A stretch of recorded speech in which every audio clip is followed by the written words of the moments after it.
Parish. And let's say a special prayer for Councilman Les Ruff's granddaughter who's in the hospital, Aini, for all the blessings she can get. Pledge led by Mr. Walker. Pledge allegiance to the flag of the United States of America and to the republic for which it stands, one nation, under God, indivisible, with liberty and justice for all. Makes a roll call. Sir. Reverend Matthews. Present. Mr. Ina. Here. Mr. Lander. Here. Mr. Ramsey. Here. Mr. Rawl. Present. Mr. Adair. He's absent. Mr. Bennett. Here. Mr. Duhon. Here. Dr. Rink. Present. Mrs. Hidalgo. Present. And Mr. Adams. Present. You have a quorum present, sir. Next up is reading of the minutes, 5A, from Mr. November Chairman? 17th. I move that we dispense with the reading of the minutes and accept as written. Got a motion by Mr. Olander to accept the minutes as written, second by Mr. Ramsey. Any discussion? All in favor? Aye. Motion carries. Next up is guest, Mr. Guy Pitts. Does the 5-minute limit still apply? Yes. I don't know. You will notice the handle on my briefcase is broken. That's due to the heavy weight of the report inside.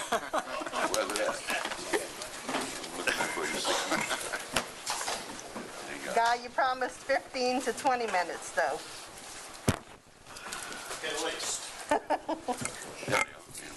Okay.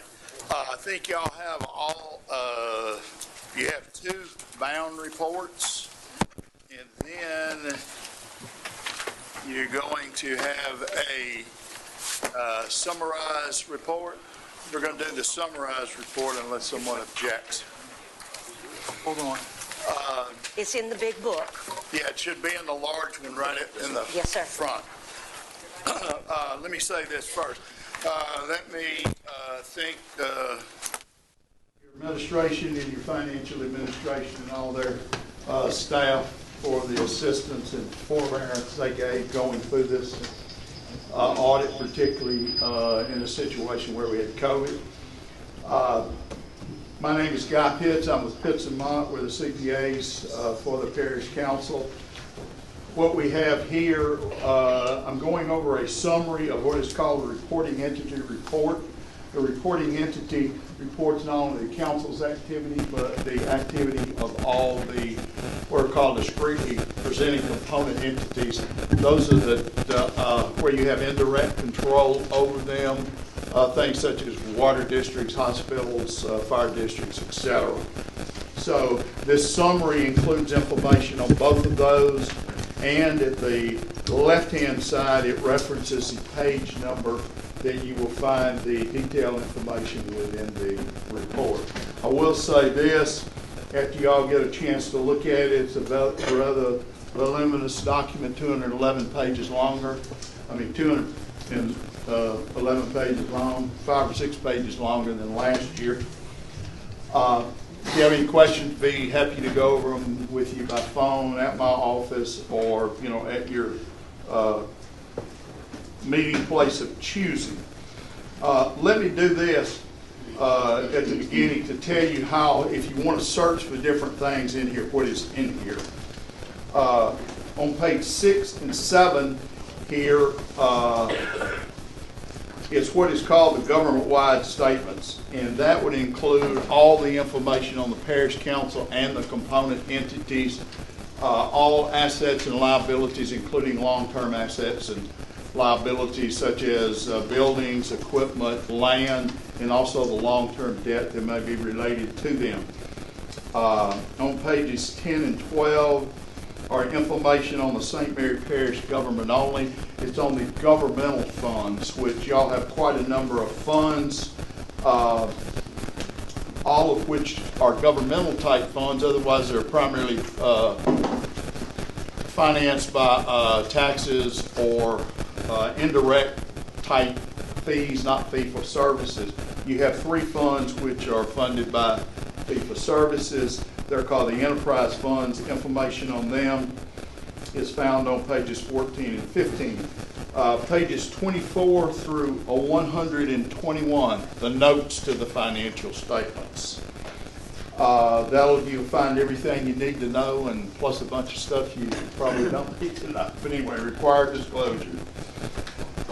Pages 137 through 163, Parish Council only, what are called your non-major governmental funds. These are the governmental type funds, but the ones that are smaller than the ones that are presented separately in the front. These would be things like Fairview Treatment Center, the housing program, the sales tax funds for those two districts that keep up like 1, 2, 3, and then 5 and 8, and stuff like the jail operating and maintenance. Several of those funds. Then on pages 165 through 180 are some separate and detailed financial statements on the discretely presented component entities. These are the waterworks districts, fire districts, whatever.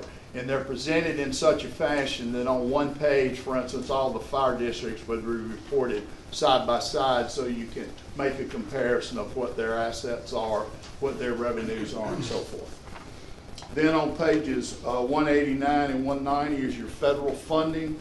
And then on pages 194 through 211 are the reports on internal control and compliance, which some of this stuff I will hit on them in more detail. But I wanted to let you know how to follow the way through there. First thing, going back to this sheet right here, first sheet. Pages 1 through 4 is our opinion, which is an unmodified opinion, or what is commonly known as a clean opinion. The opinions are now 4 pages long. When I first became a CPA, the opinion was 2 paragraphs long and about 1/3 of a page. So, is that progress? Don't know. But it's still called a clean or unmodified opinion.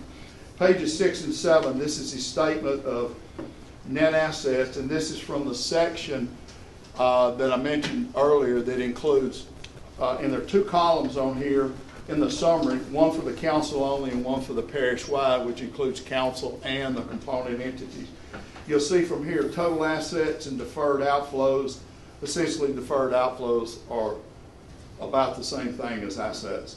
$164 million, I'm talking round numbers, for the council, $371 million for parish-wide. Total liabilities and deferred inflows for the council, $90 million. For the parish-wide, $144 million. So the total net position is $73.9 million for the council only, $227 million for the parish-wide entity. Net position is essentially the same thing as stockholders' equity in a for-profit entity, to give you some perspective on that, what that would be. Okay, statement of activities. This is the governmental format of what would be tantamount to a P&L or statement of income and loss on a for-profit entity. Again, there's information on the council only and parish-wide. $30 million in revenues for the council, expenses $41 million, so excess of expenses over revenues of $10.9 million for the year.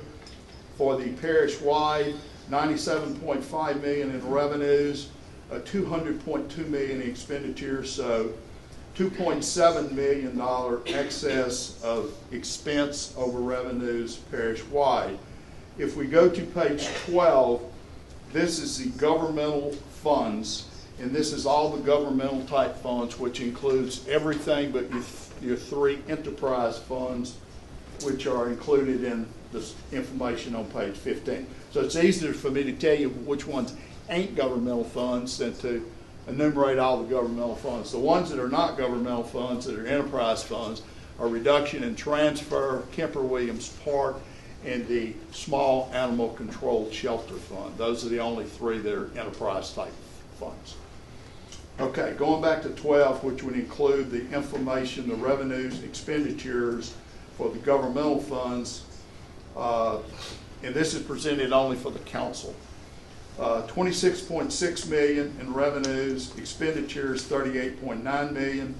There's about 800,000 in net source from other sources. So it's a net decrease in fund balance of $11.5 million.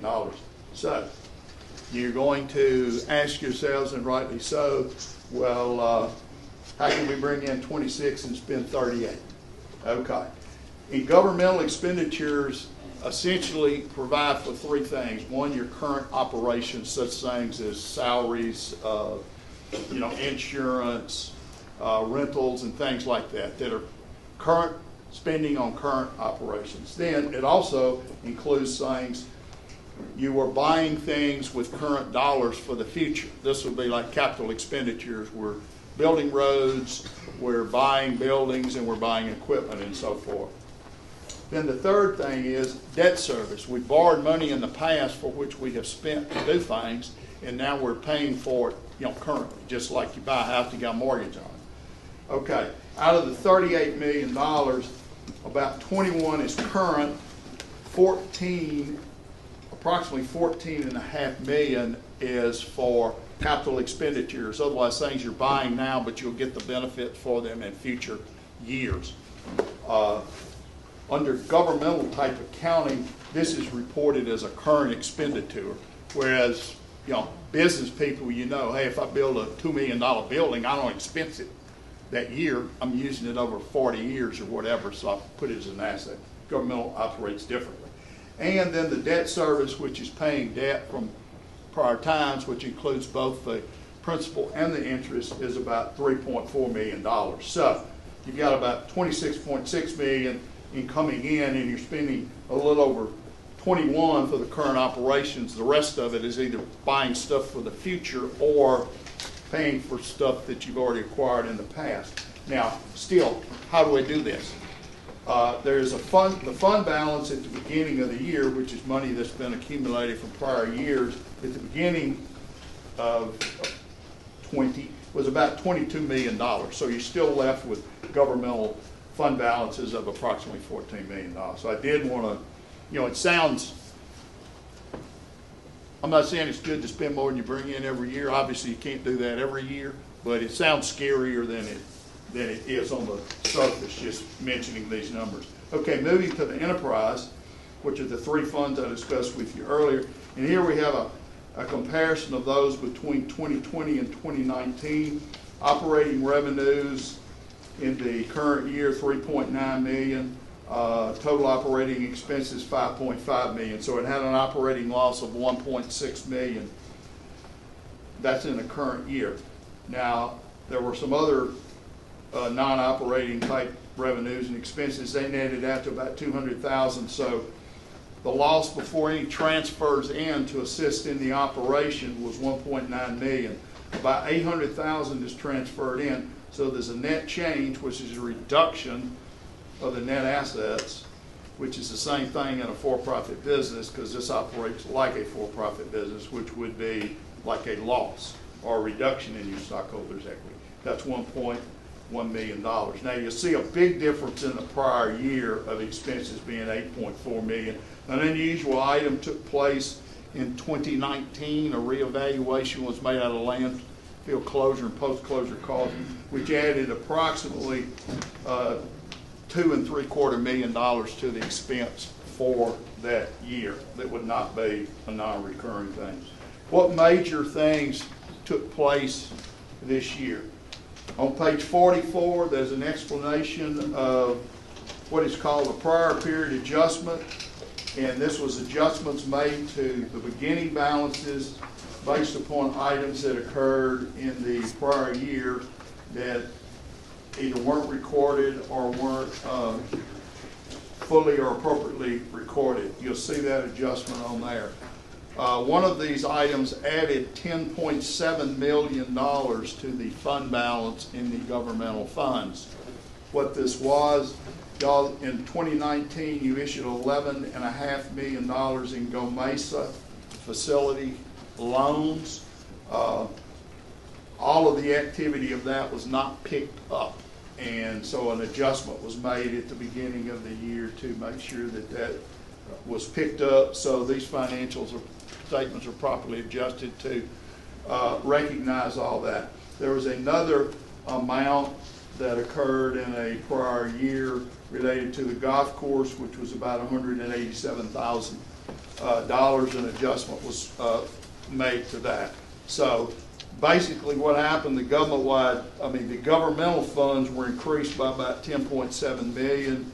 The government-wide, which as I say, the government-wide includes all assets and liabilities. So it includes long-term liabilities. So with it, we put a bunch of assets on, but we also put $11.5 million worth of debt on. So that resulted in a reduction in the government-wide net position of about $770,000.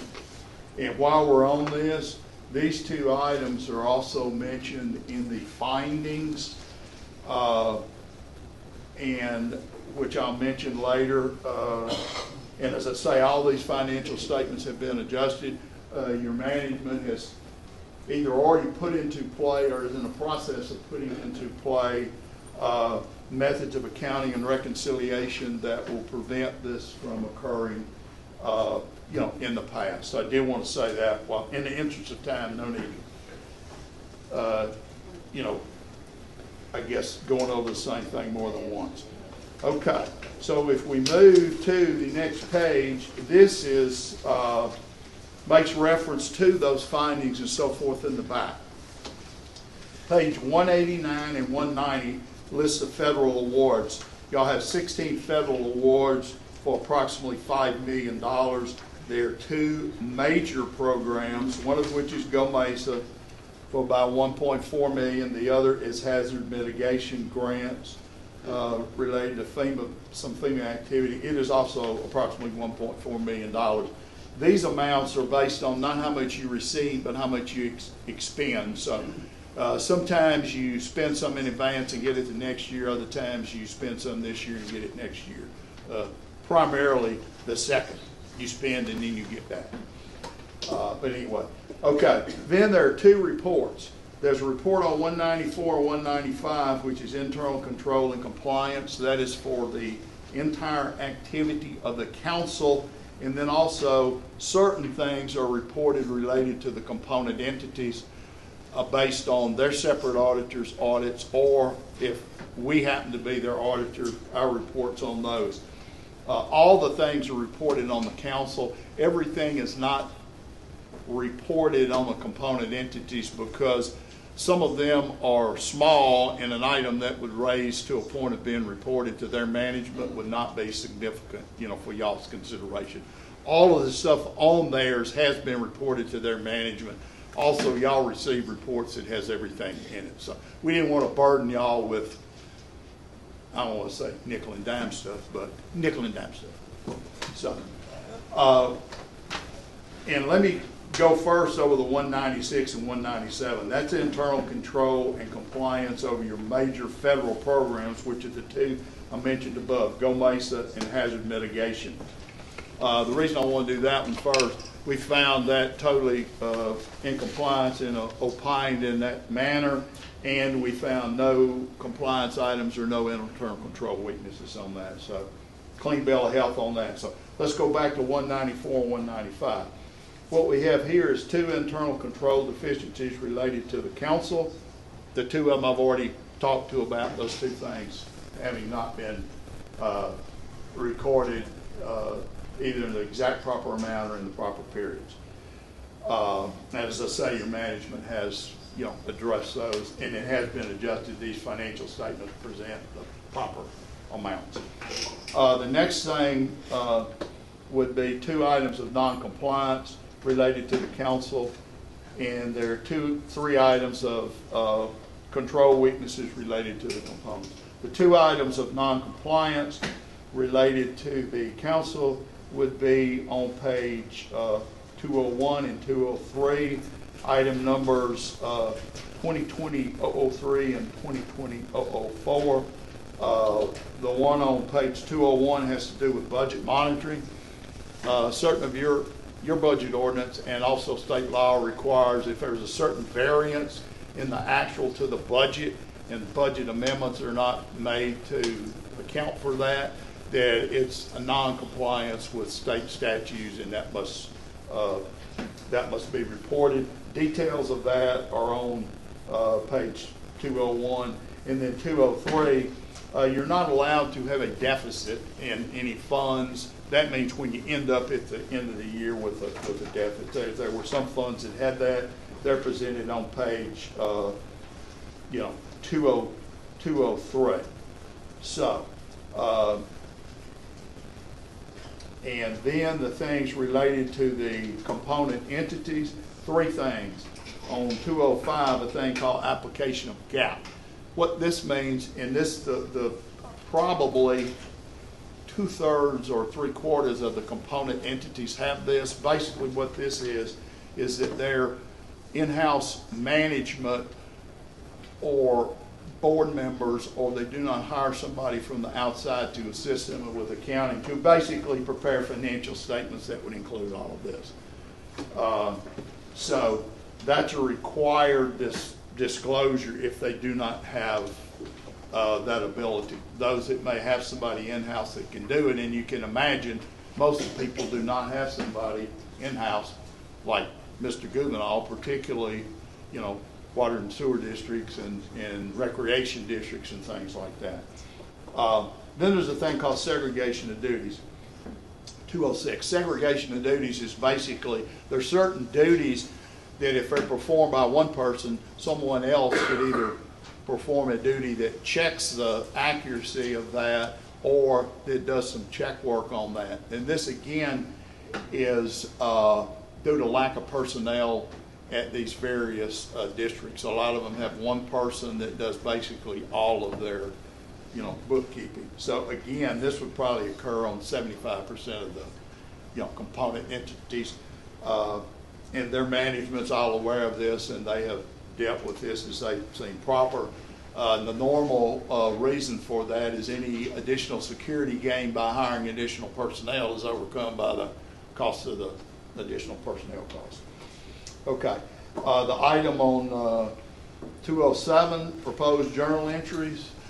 This is related strictly to the Franklin Foundation Hospital and primarily has to do with the complexities of adjustments that are required by Medicare and Medicaid, that their in-house management evidently has not been able to do that without the assistance of their outside auditors. So those are those items. 209 and 210, prior year findings and what has been done about those. There were 3 of them. One of them was the budget thing, which I mentioned, and we have again have that this year, budget monitoring. The other one is the fund deficit, which again, that is mentioned this year. The other one had to do with some non-compliance with some bond requirements. It's not, everything was paid on time and all that. It was just some funding. And that was corrected quickly after year end, and that did not occur again this year. Page 211 is management's corrective action plan, which is Mr. Gouverneur and Mr. Lagrange's reply, primarily Mr. Gouverneur, on how he's going to address these items. So any questions or whatever on that, I'd refer that to Mr. Gouverneur. So that's the required stuff I'm required to tell you. Now, if you will entertain it, I'm going to give you the things that I call general business items. Mr. Chairman, if I could ask you a question. Yes. Sure. Before you leave this section, as it refers to item number 2020-005 on page 205, where you talk about those component entities. Yes. And it lists several of them, but one stands out from the rest. And I know that you and I have talked about this, but I just would like for you to expound for just a moment on why there is an exception for Recreation District number 5 which is considered a quote, end quote, significant deficiency. Yeah, a significant deficiency is a deficiency that's less severe than a material weakness. Okay, so why And- does that Okay, entity stand out? I'll tell you what, and it just so happens that, and you know this, we're the auditors for that district. They have an outside professional bookkeeper that assists them with their records. That coupled with their in-house expertise, I mean, they do not purport to know how to do full-blown governmental financial statements with disclosures and all that. The reason we don't think it's a material weakness, we think the information he provides to them is certainly sufficient for them to make management, financial and business decisions. So that's our opinion of it. It is not a material weakness. And the reason, thank you for that explanation. The reason I asked you to expound upon that with such a large number of other component entities that are facing this issue, I just wonder if it would be plausible for those entities to invest in that type of support and maybe do a little bit of a better job by having that additional expertise. Yeah, let me say this. Some of the districts might have the ability to actually do that themselves, but they do not. They choose to have the CPA do it because realistically, I mean, y'all don't need to look at this every 3 or 4 months to make a budget adjustment. It's the same way with theirs, and theirs is obviously way simpler than what y'all would have. So there's some of them that would engage the CPA to do it. And sometimes the auditor would say, well, if you had to engage us, then you don't have the capability. So there's some judgment, on that. And so to me, that's part of it. So also something that may be beneficial that, for instance, you're with sit on the board of community action agency,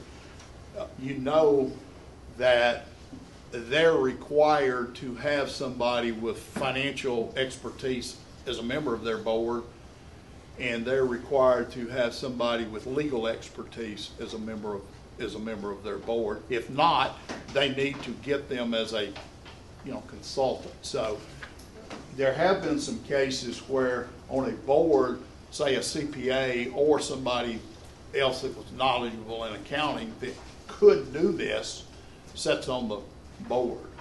For instance, Barry Dufresne sat on a board, and Herbert Adams used to be on one of the boards. So there have been several CPAs that have been on boards. Well, when that person is on there, they're not going to do all the financial statements, but they certainly have the management ability to do that. So, and I'm sorry, my last point. I just wonder if, in an effort to make our parish run more efficiently, conserve dollars, and improve our audit reporting, if that is not something that could be inserted into a training opportunity of some sort. For years I've sat up here and observed some of the challenges that most of these component entities have. yes. With managing an efficient operation. And I can't help but lay some of the responsibility for that on this council, because we are still today, after 40 or more years, appointing people to boards and expecting them to be able to operate and meet all of these requirements without any formalized training. And I think that is a gross failure on the part of our parish government, on the part of our parish council. And I think that there are easy ways that we can rectify that. And this is a great example. Well, I think on this, it's really maybe not fair to put all of them together, because some of them have people in-house who can do very good work, and others have people, they ain't got a clue. Right. You know? So why not give everybody the training? it's a wide variance here, yes. So, Okay, thank you. yes. Okay. If y'all will if y'all will entertain these general business things, number one on here, landfill sanitation and sewer construction. This will be the most important thing that I probably say tonight. You operate a landfill, a reduction in transfer station, sanitation fund, which picks up garbage, and you also operate a combined sewer construction fund, which is constructed sewer projects either all over the parish or it is going to at some point in time. These things are primarily funded, well, they ain't but two ways to fund something. You either got a tax or some involuntary type fee, or you have a user fee. Of course, I mean, there could be governmental grants and there could be investment earnings. Well, y'all all know how big investment earnings would be now on safe investments. So essentially what this is funded through is a 3/4% sales tax, which people voted in. It's a parish-wide tax. Y'all get the portion of the tax that is for the unincorporated areas. Your municipalities get the portion that is in their geographic area. That tax was to do three things: liquid waste, solid waste, and a small amount for fire protection. And then, of course, you've got the reduction in transfer fund, which picks up garbage and contracts with someone to do that, and then operates some other things within that. Okay, so you have user fees on the pickup of the garbage. Then there's that's the sanitation fund that does that. The reduction in transfer fund operates the transfer fund up here, reduction, and then they operate the landfill in the Berwick area. The monies that it earns are based upon tipping fees charged to either individuals or various garbage, collection companies or big companies that do their own. So if you throw all that together, and let's just, I've broken out some detail here. It's probably too much sugar for a dime. But look on the far right-hand side, revenue. And this is for 2020. $7,785,000 operating expenses. This will be paying for operating them, taking out the amount that goes to the fire protection, and paying the contracts for the garbage being picked up. $6,909,000. So based on that, there's an operating gain of $876,000. However, there's a substantial amount of debt that's paid for those operations. The debt for the reduction in transfer, $1,195,000, so like $1.2 million.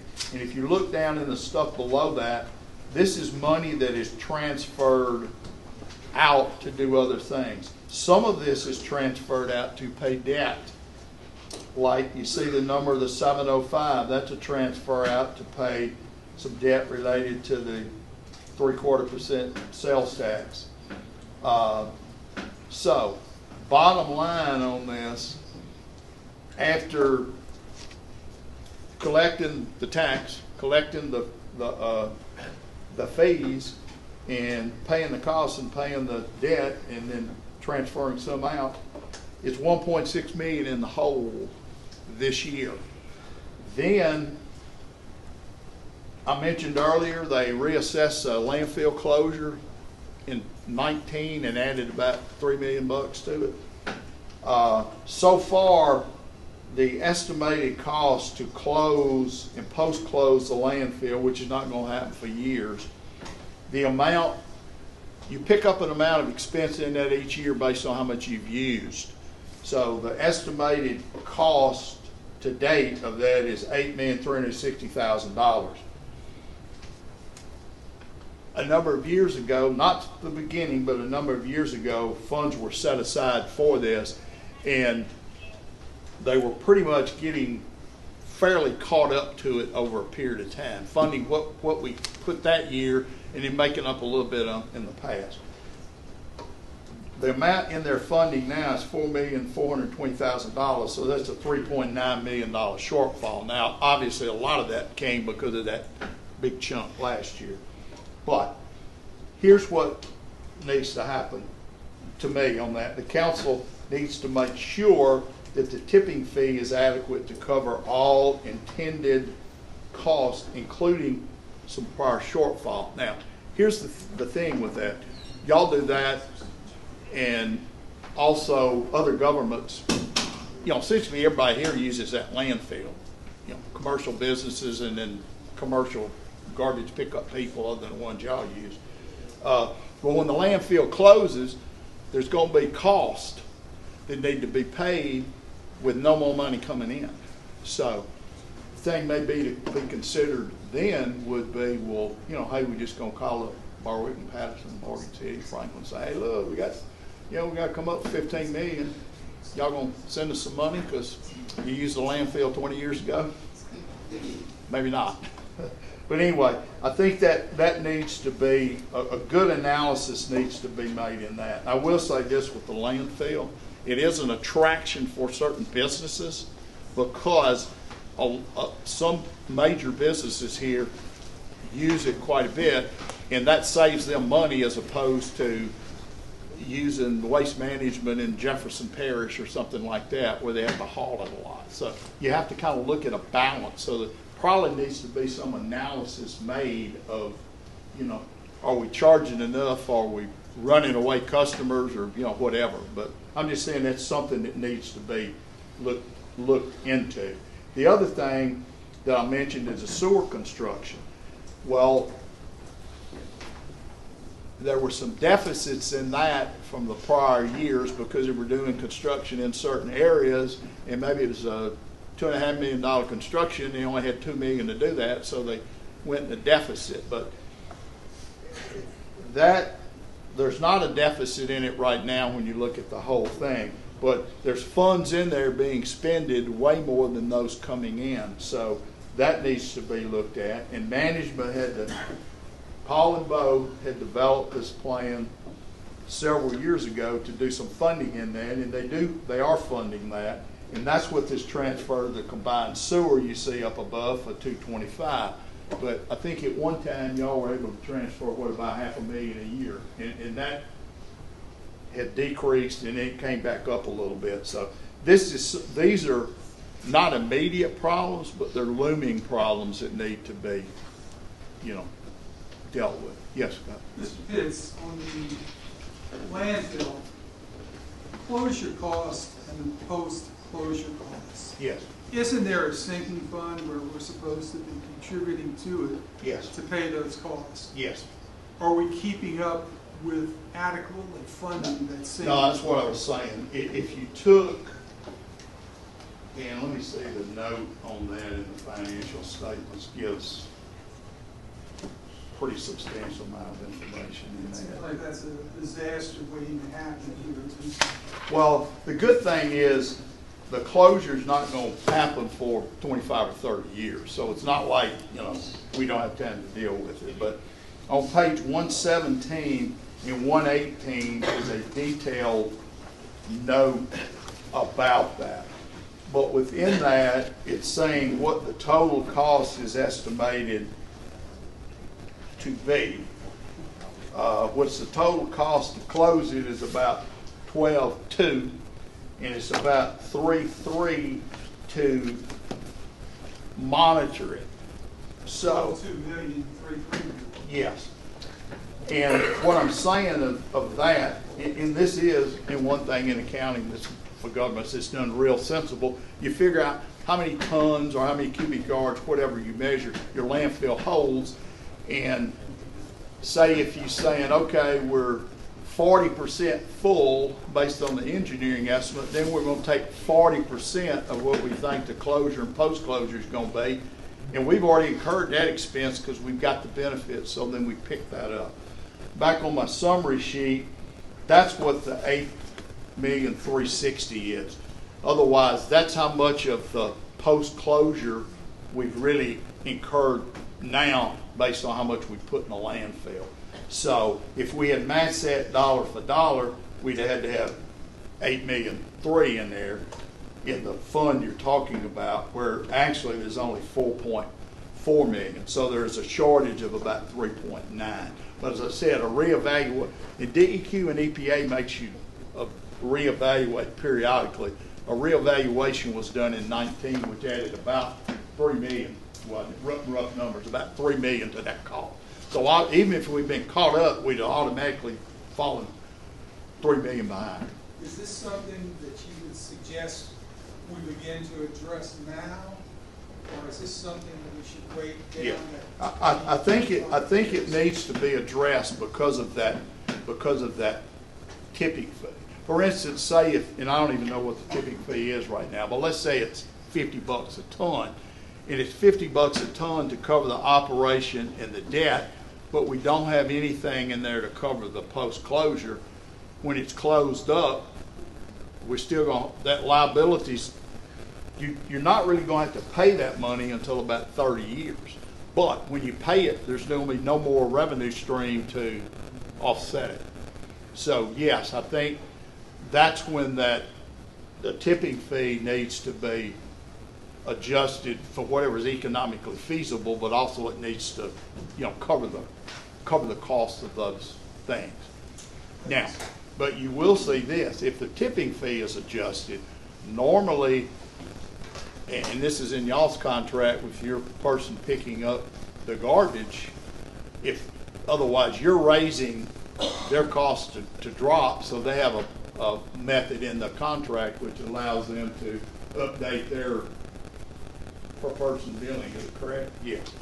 So it's complicated, and I mean, y'all got the brain power to figure it out, but I mean, it is complicated, and then you throw on top of it, you're not really setting the rules. The rules are set by EPA and DEQ.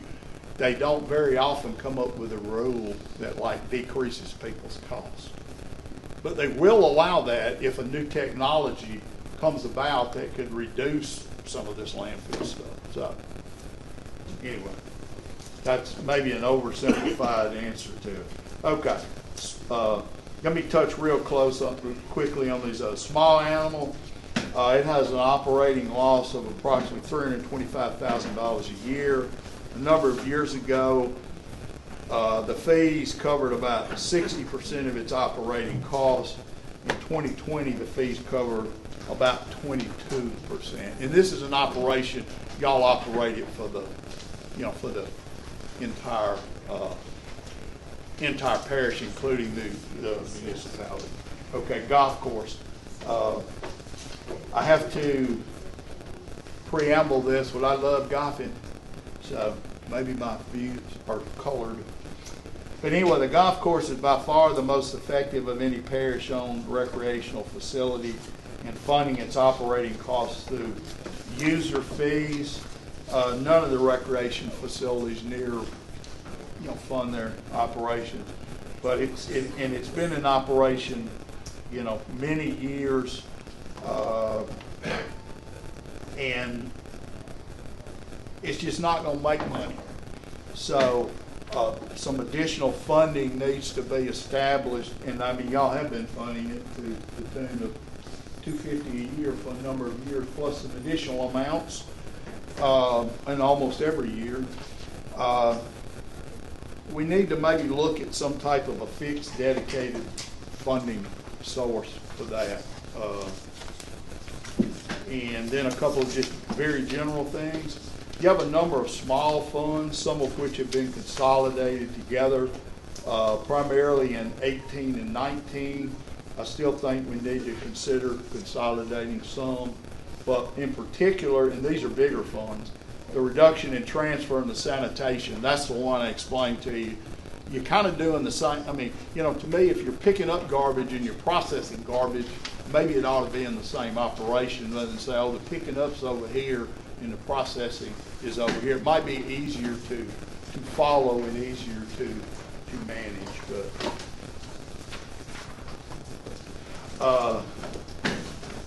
that's all I got. But if y'all want me to yield to my partner Tim Mott, he can talk some more.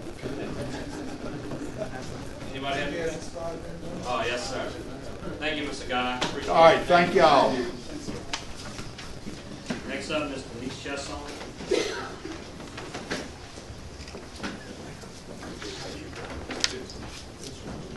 You can state your name for the record.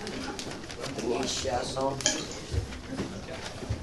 I come before y'all pleading for an ordinance for Amelia. Everybody forgets about poor Amelia. We have trouble with the loud music in the trailer parks. Our sheriff's department does tend to it, but as soon as the sheriff's department tends to it, as soon as they leave, the music becomes loud again. I'm pleading with y'all for an ordinance, not just me, the whole town of Amelia. I came up here with a petition, signed signatures, but they told me I wouldn't need to. I've got people up here on your board that live in Amelia. My mother's 88 years old. I've been there 59 years myself. I've called the parish councilman out there to listen. I've called our JP out there to come out there and listen. The sheriff's department does come, like I said, but they can't do their job. We can't do our job. Can y'all maybe see if we can put an ordinance in to bond the trailer park owners, bond the people who are doing this? Because it's a non-stop, constant thing. We got one in the order for the cores, but Ms. Eric, is this ordinance in effect? Because we do have a loud noise ordinance. for the vehicles. Well, that's just for the vehicles? Yes, Oh, sir, okay, just okay, for the that's- vehicles. But I do know, I think they have disturbing of peace ordinances too, which would cover a residence, right, Mr. Eric? I'd have to look at the exact language. They want to say till 10 o'clock at night. Can't do that. We got to respect our elderly, take care of our elderly and our young out there.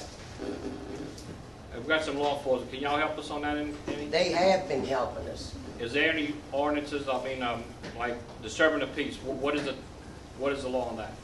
Do y'all know? John left? Come on, Duval. So, like I said, as Eric said, as far as the language, I'm not 100% sure on language if there's any time frame. I don't believe there's any time frame as far as disturbing the peace. Vehicles, we're going to have to see if it's private, public roadway. If that's what you're saying, right? No, I'm saying the residents. Trailer park. Residents, yeah. So at any given time, there's no time frame as far as disturbing the peace. So if we call, we can identify which location. But like I was saying, y'all do come, but once y'all leave and y'all get called on something else, they start right back up. They know when as soon as y'all leave. And you know, it's like, it's a non-stop. I can't sleep. My mom is 88 years old. She can't sleep. You know, when does it stop for Amelia? Denise, I'll look at the situation. I've even had Sterling's daughter call me for 2 weeks. I've been to the trailer, I've knocked on doors.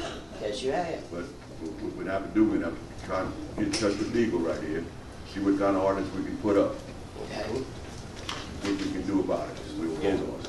Okay, that's what we'll do. We're having Mr. Eric start working on something. I very much appreciate it. Thank you very y'all much. very much. Next up is Fire Chief Clarence Clark.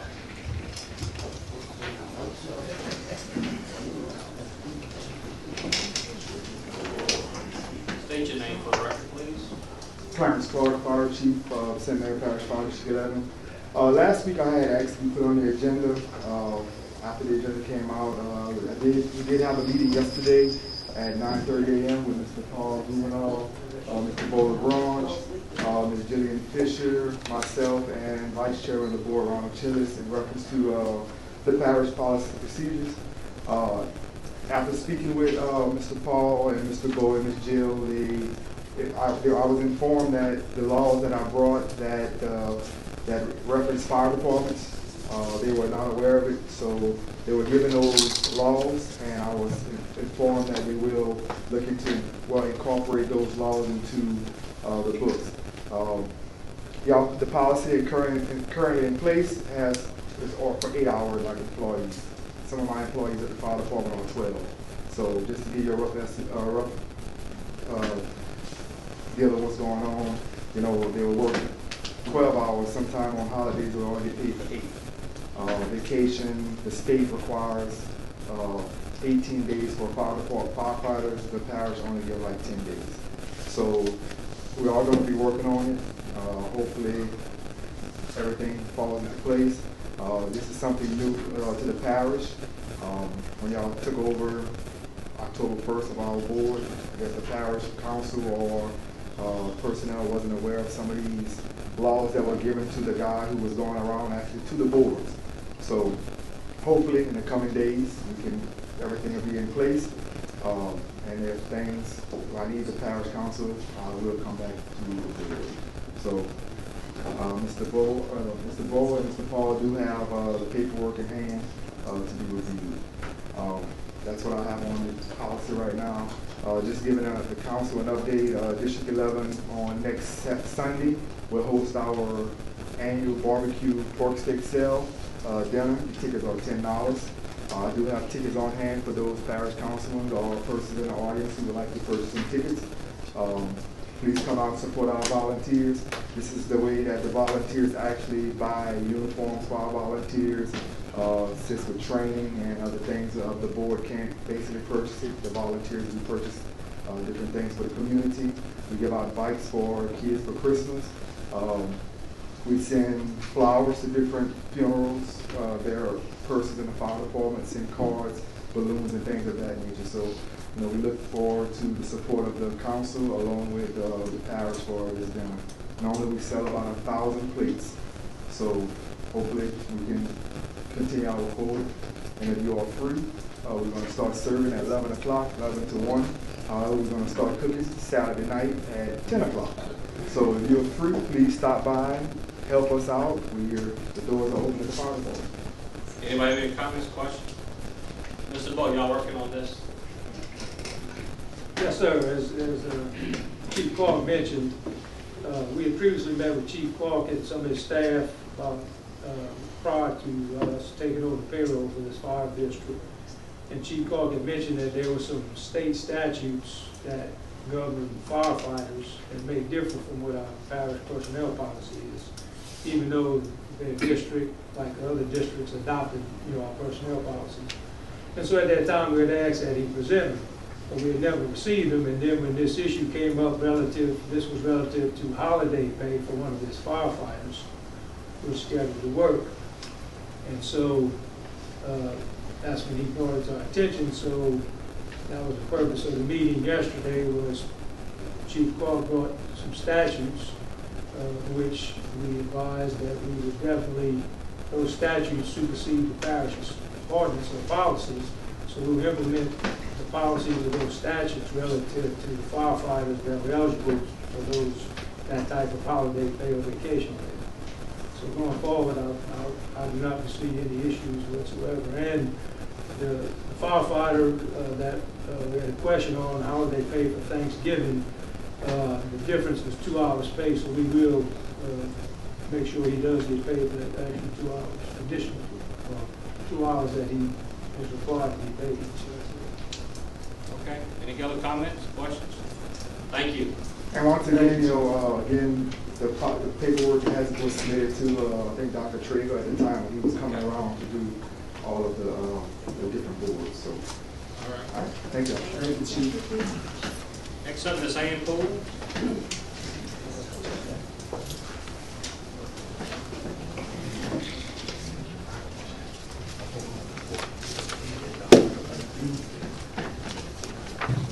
State your name for the record, please.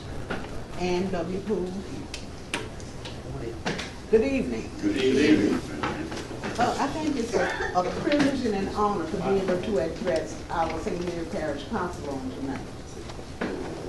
This evening I had come with the intention of talking about a broadband program, but I found out later that we're going to be able to fully access the broadband program, and I am so proud of that, and I'm proud of our representative, Mr. Mark Duhon, who has helped to be able to get that into our area.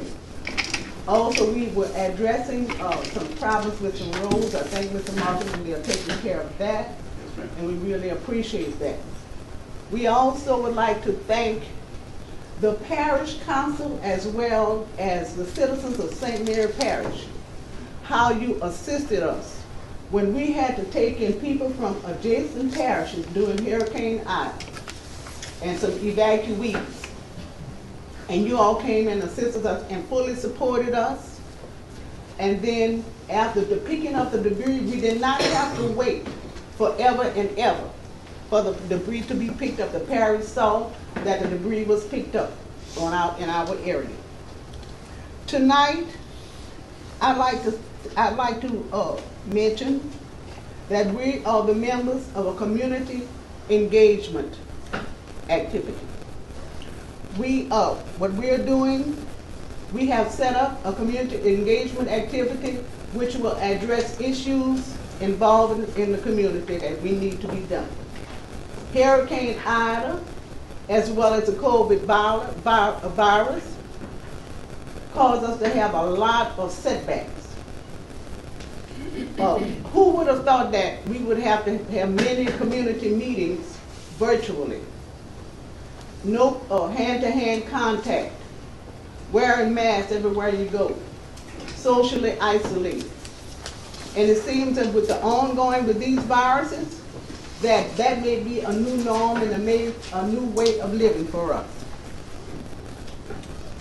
A few years ago, many would not have even thought of their family members not being able to come in together with them because they're afraid of diseases.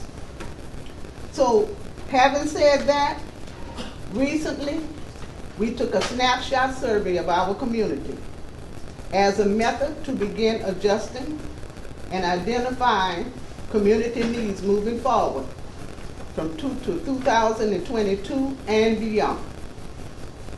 Results of this neighborhood survey revealed the following data. The average age of those surveys were 51. 33% were female and 67% were males. 66% wants engagement in the community overall. 57% want to resume our project of a neighborhood cleanup. We noticed that Mr. Duhon has been cleaning up his neighborhood in the Amelia area, free of charge, volunteering his time. We would like to resume our neighborhood cleanup of tearing down those trailers and taking care of those uninhabited properties. 9% wants quicker ambulance service. They're complaining that they can call the ambulance or Kediana ambulance service, and it takes 45 minutes sometimes for somebody to come out. So we want to work on that. 85% wants to address excessive speeding. We are having problems in our neighborhood with excessive speeding. We talked to Mr. Duhon about that, and he said that the parish will not. We want a speed bump, but I don't think the parish don't want the liability of having speed bumps in our neighborhood. So I think Mr. Duhon is taking care of that with stop signs. 75% want programs for the children and emerging adults so that they may safely become successful adults with good paying jobs and law-abiding citizens. So we want to be able to reach these children and these young adults before they get in trouble, before they start getting in trouble with the justice system. We want to have little projects like after-school projects. We would like to have educational projects in collaboration with the education department in St. Mary Parish to address issues of young adults. We would like to resume the neighborhood cleanup project. We would like to ensure that each and every household has access to fast speed internet service so that they can communicate efficiently. We would like for the after-school programs for the children. We talked about emerging adults programs. Address the problem of excessive speeding, we talked about that. Infrastructure issues such as bad roads, I think they're working on that. And poor drainage and faster ambulance services. Some said they wanted poor street lighting taken care of. What we're talking about tonight and we're addressing you is that we cannot achieve these goals alone. That we need your help, and we greatly appreciate that you would help us with these projects and more. We humbly ask for your support at this time. Thank you. Thank you, Mayor. Next up is public comment. No one signed the book. Anybody has something to comment? I got a question for the planners. Is it proper to ask with them? Yeah, you can ask. Mr. Planners, I know we've been talking a couple weeks about some of the, I don't want to say guidelines, some of the, what is considered for as Mr. Hannah's bi-weekly report. You know, a few of us councilmen and women feel like it's going out of the boundaries of what the government's about, what the parish is about. And I know we talked about there's some things that maybe him putting an agenda we was going to talk about on the agenda so we could see it, some kind of boundaries, because we feel like it's gotten out of hand a few times. I've looked into the issues that you talked to me about, and I haven't completed it yet, but I'm working on it. Okay, thank you. Next up is a report from... Excuse me, Mr. Chairman? Yes. Yes. Under public comment, I know last meeting, Mr. Dewey asked that a representative of our engineers on one of our pump station construction projects in Amelia be present at the meeting. And so I think if it's your pleasure, it would be appropriate at this time to have that engineer come up from T. Baker Smith to give an update on the project and answer any questions, since we do have two items on the agenda pertaining to that project, a change order for the actual construction contract and an amendment to the engineering agreement with T. Baker Smith. Does anyone on the council object? Well, it's public comment, but I want to make sure this would be appropriate, because I think the ordinance requires public comment to be, at this time, not on any item that's on the agenda, so that's why I want to bring it up. Okay, come on up. How's it going? My name is Robert Karam. I'm an engineer with T. Baker Smith. Talking about 228 pump station in Amelia. And I know that we have a change order as a resolution for this on the agenda tonight. This is change order number 3 to this project. This change order is for increasing contract value and days. Contract value is for 2 separate problems on the project dealing with obstructions underground. Both obstructions are basically hindering the contractor from driving sheet pile. And we have 2 different solutions for those obstructions that are part of this change order. The other part of the change order is for days. The days, it's kind of wide sweeping, the addition of days. You have weather days. I think there's 22 calendar days for adverse weather, which includes days from Hurricane Ida. You have 14 calendar days that were granted for COVID days. They had a COVID outbreak in the company and requested days. And speaking with the administration, we felt that it was fair for them to get those 14 days for that. There's another 21 days for this in this change order that are directly related to, I guess, to back up with the history of the project.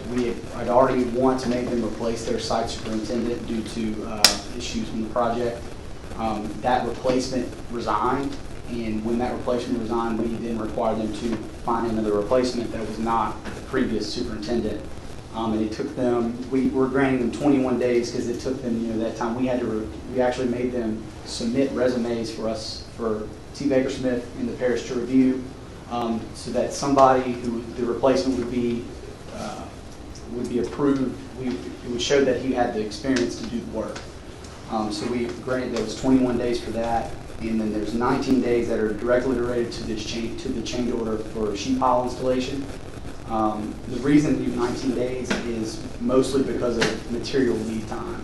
We're requiring them to install some additional sheet pile around the obstruction, and it was a 14-day lead time to get that material. So 14 of the 19 days was just to get the material delivered, and then there was 5 days to actually do the installation. So that's a total of, I believe, 76 additional calendar days for the change order, and the total additional price for the change order is $134,000. You would, to split up the two obstructions, the cost of both obstructions, one obstruction was probably roughly $10,000, and then the remaining $124,000 goes towards the major obstruction, which is in the pump station sump area, which currently they're waiting on this change order to be approved so that they can begin working on the pump station sump again and continue with that sheet pile installation. Okay, how many extra days, when it will be complete, when the job will be complete? So if you look at, I think Mr. LaGrange included that project update in y'all's packet. With this change order, the end date of the project is October 17th. So they would still be 51 days over project time. And based on their schedule, their schedule is saying that they would finish sometime in April, closer to the end of April. It's saying April 20th, but I would say it's closer to the end of April. So we got to go through another rainy season without a pump. I understand your frustration, and this is something that we've been, because we are under a contract with this general contractor, we have to follow that contract, and we've been doing everything we can to follow the letter of that contract to try to get them to progress in construction. They can't put the crossover on 182 while they're waiting on this? Yeah, Mr. Dumont, on that, this part is the focus, because we want to make sure that the focus is getting that pump station up. We want the pump. 182 is also critical, but that's going to be a start and finish, because we're going to be blocking off Highway 182, and the contract calls for how many days? The permit crossing, we only allow them 28 days to close 182. And we would rather, like Mr. LaGrange just said, we'd rather than finish the station and then focus on that crossing separately, because if they open the road and we have a road closure and they go past the 28 days, that's a serious problem. It's a major highway. Okay, they purchased the pump yet? Yes, the pump is actually in. M&L is in there. It's at their facility. They purchased it? Yes. Y'all paid them to purchase it yet? We paid for stored materials, yes, sir. So the pump is paid for? Yes. Yes. M&L got their check? M&L, we are currently talking to M&L now, confirming if Savarino has paid them for the pump. You don't have no confirmation yet? No, sir. But y'all paid them for the pump, and they Yes, and that is, so they requested for store materials, which is you can do that for material that has been delivered. And normally for equipment like that, it's better we keep it at M&L's facility that's safe there. Before funds release for that, proof of delivery to the facility has to be given, which it was. And once proof was given, then that was when they included it on the pay application. Okay. I got a question. Mr. Bill, I'm not familiar with the contract, but I know looking over the 2A Drainage Board books, Drainage Board's probably holding about $21,000. I think it was in rental pumps to replace that project that's not been done due to the lack of whatever their problem. That's their problem. That's not my concern. That's on them. Are we going to be reimbursed for the rental pumps that we had to forfeit? Come out and rent? We're about $21,000 behind on rental. That's taxpayers' money's been tied up on a project because whoever's over there, they ain't got it together. Right. I think that based on the contract, I think this question has come up before. If it's pump rental due to emergency, like hurricane season, I don't believe that's the contractor is responsible for that specifically. But if it's day-to-day operations, I think that may be a little different. I'm not 100% on that answer. but I can find that out for you. Mr. Bennett, typically, with the drainage district, rented pumps or staged pumps in anticipation of a disaster, a federally declared disaster event, that's considered emergency protective measures.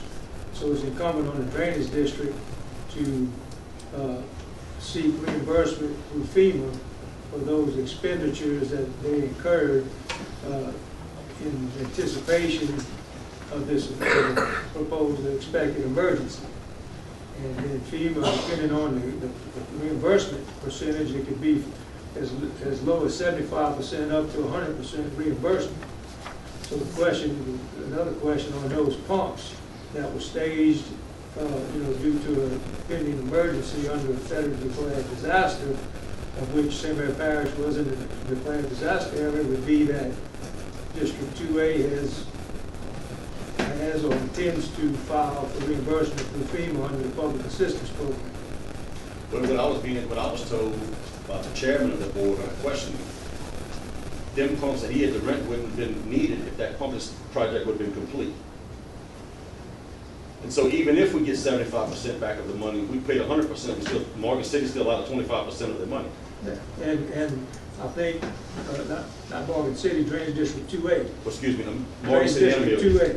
Drainage District 2A. Right. And, it's my understanding that same drainage district also staged pumps in the Morgan City area for pending emergencies. I understand that, but and they didn't have a construction project going on. Is that correct? But the pumps that have to it's stay still an emergency protective measure. But if that project would have been completed and not put behind by the lack of leadership of the vendor, that pump station would have been completed, then pumps would have been needed there because it held up according to the chairman told me. All I want to know, we keep getting change orders, giving more money, giving more days, but we still put out our own pump money and not get reimbursed 100%. Yes, and I understand that frustration. I know I hear it from y'all every meeting when this project is asked about or asked for an update on. James. And Mr. Carrick is here, and as he said, we are following the contract I's and T's in the letter of the contract, the construction contract that we have with this contractor. Because it's a public contract. It's not a private business where you can just kick them off the job and go on about your business. There's a lot of other factors in place. There's a performance and payment bond that we hold that the contractor provided when we sign the contract and they provide the bid.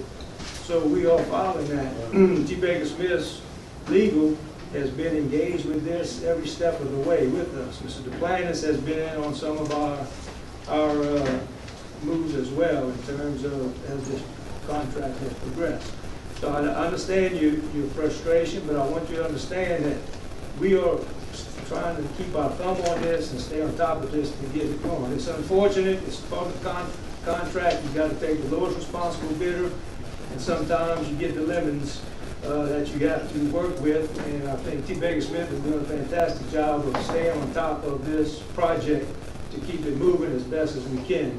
Who would have thought that driving these polymers, we would hit obstruction that we couldn't drive through. Well, no, I'm not and those type of things. And that's something that was just unexpected. Right. And that's why that's we understandable. talk about it. That was something. And I'm not saying you're doing a bad job. I'm saying at the end of it, at the end of the day when it's done, we need to hold the vendor accountable for some liability money that we put out that we're not going to get back. Right. Well, the remedy in our contract is liquidated damages by how many we have the authority in the contract to assess liquidated damages of so much per day. How much a day is it? $1,000 a day for every day over the contract time. And I think Mr. Karam just explained that currently we're 51 days. Well, as of October 17th, right? So days over contract. With this change order, this includes adding this change to 76 days. They would still be 51 days over contract time. I got two questions. How much is this project is complete? What percentage? I would say you're probably at the 50% mark. When was this obstruction hit? This obstruction was hit.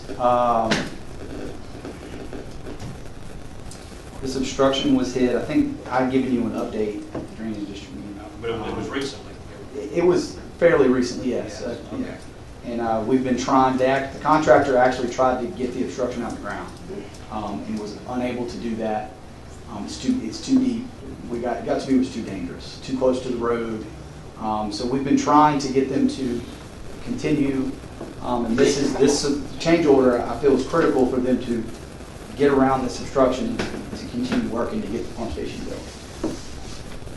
So the obstruction there is not no fault of nobody, but No, I think it's, yes, sir, I think it's there. I think it's something that is. it's not you, it's not the. No, sir, I think it's just something that's underground. I mean, This is something that. when we have, yeah, I mean, we have video of them trying to drive through it, and it's solid. Yes, ma'am. So at what point, according to this contract, will they have exceeded a certain dollar amount in liquidated damages before we take action if this pump station is not approved? So you're asking, I guess, when would we? I mean, do we have to go 300 days over contract time? I mean, is there a set amount of liquidated damages that they're going to be responsible for that then obligates us to find another contractor to finish this pump station before Amelia goes through another rainy season? Well, I think the question would be that,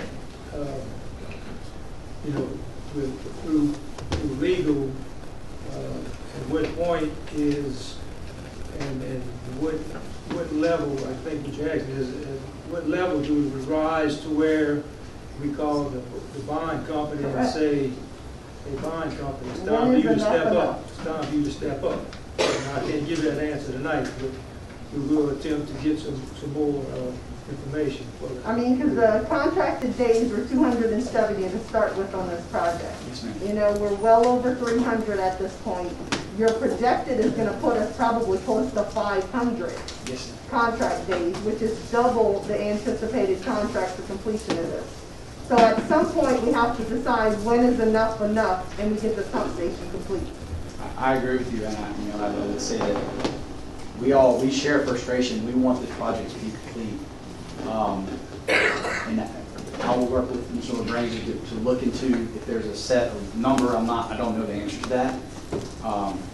But I agree with you. I appreciate that. Thank you. I'm sorry. No, go ahead. Go ahead. Thank you, Mr. Chairman. So, Bo, I think I understood you to say that pursuant to the contract, the administration is working with the engineering firm which team is both working with the contractor to try to mitigate this and get through to completion as best you can. So, what is our objective here? Right now? Well, no. I mean, in this discussion. Well, discussion was at the last meeting, Mr. Dorn requested that a representative of the engineer that is representing us, you know, on the project come to the next meeting. Yes, sir. And also, he knew that we would have this change order on the agenda for approval. Right. So, Mr. Dorn asked that he come before the council to give an update and answer questions relative to this before the council was asked to consider the resolution approving the change order.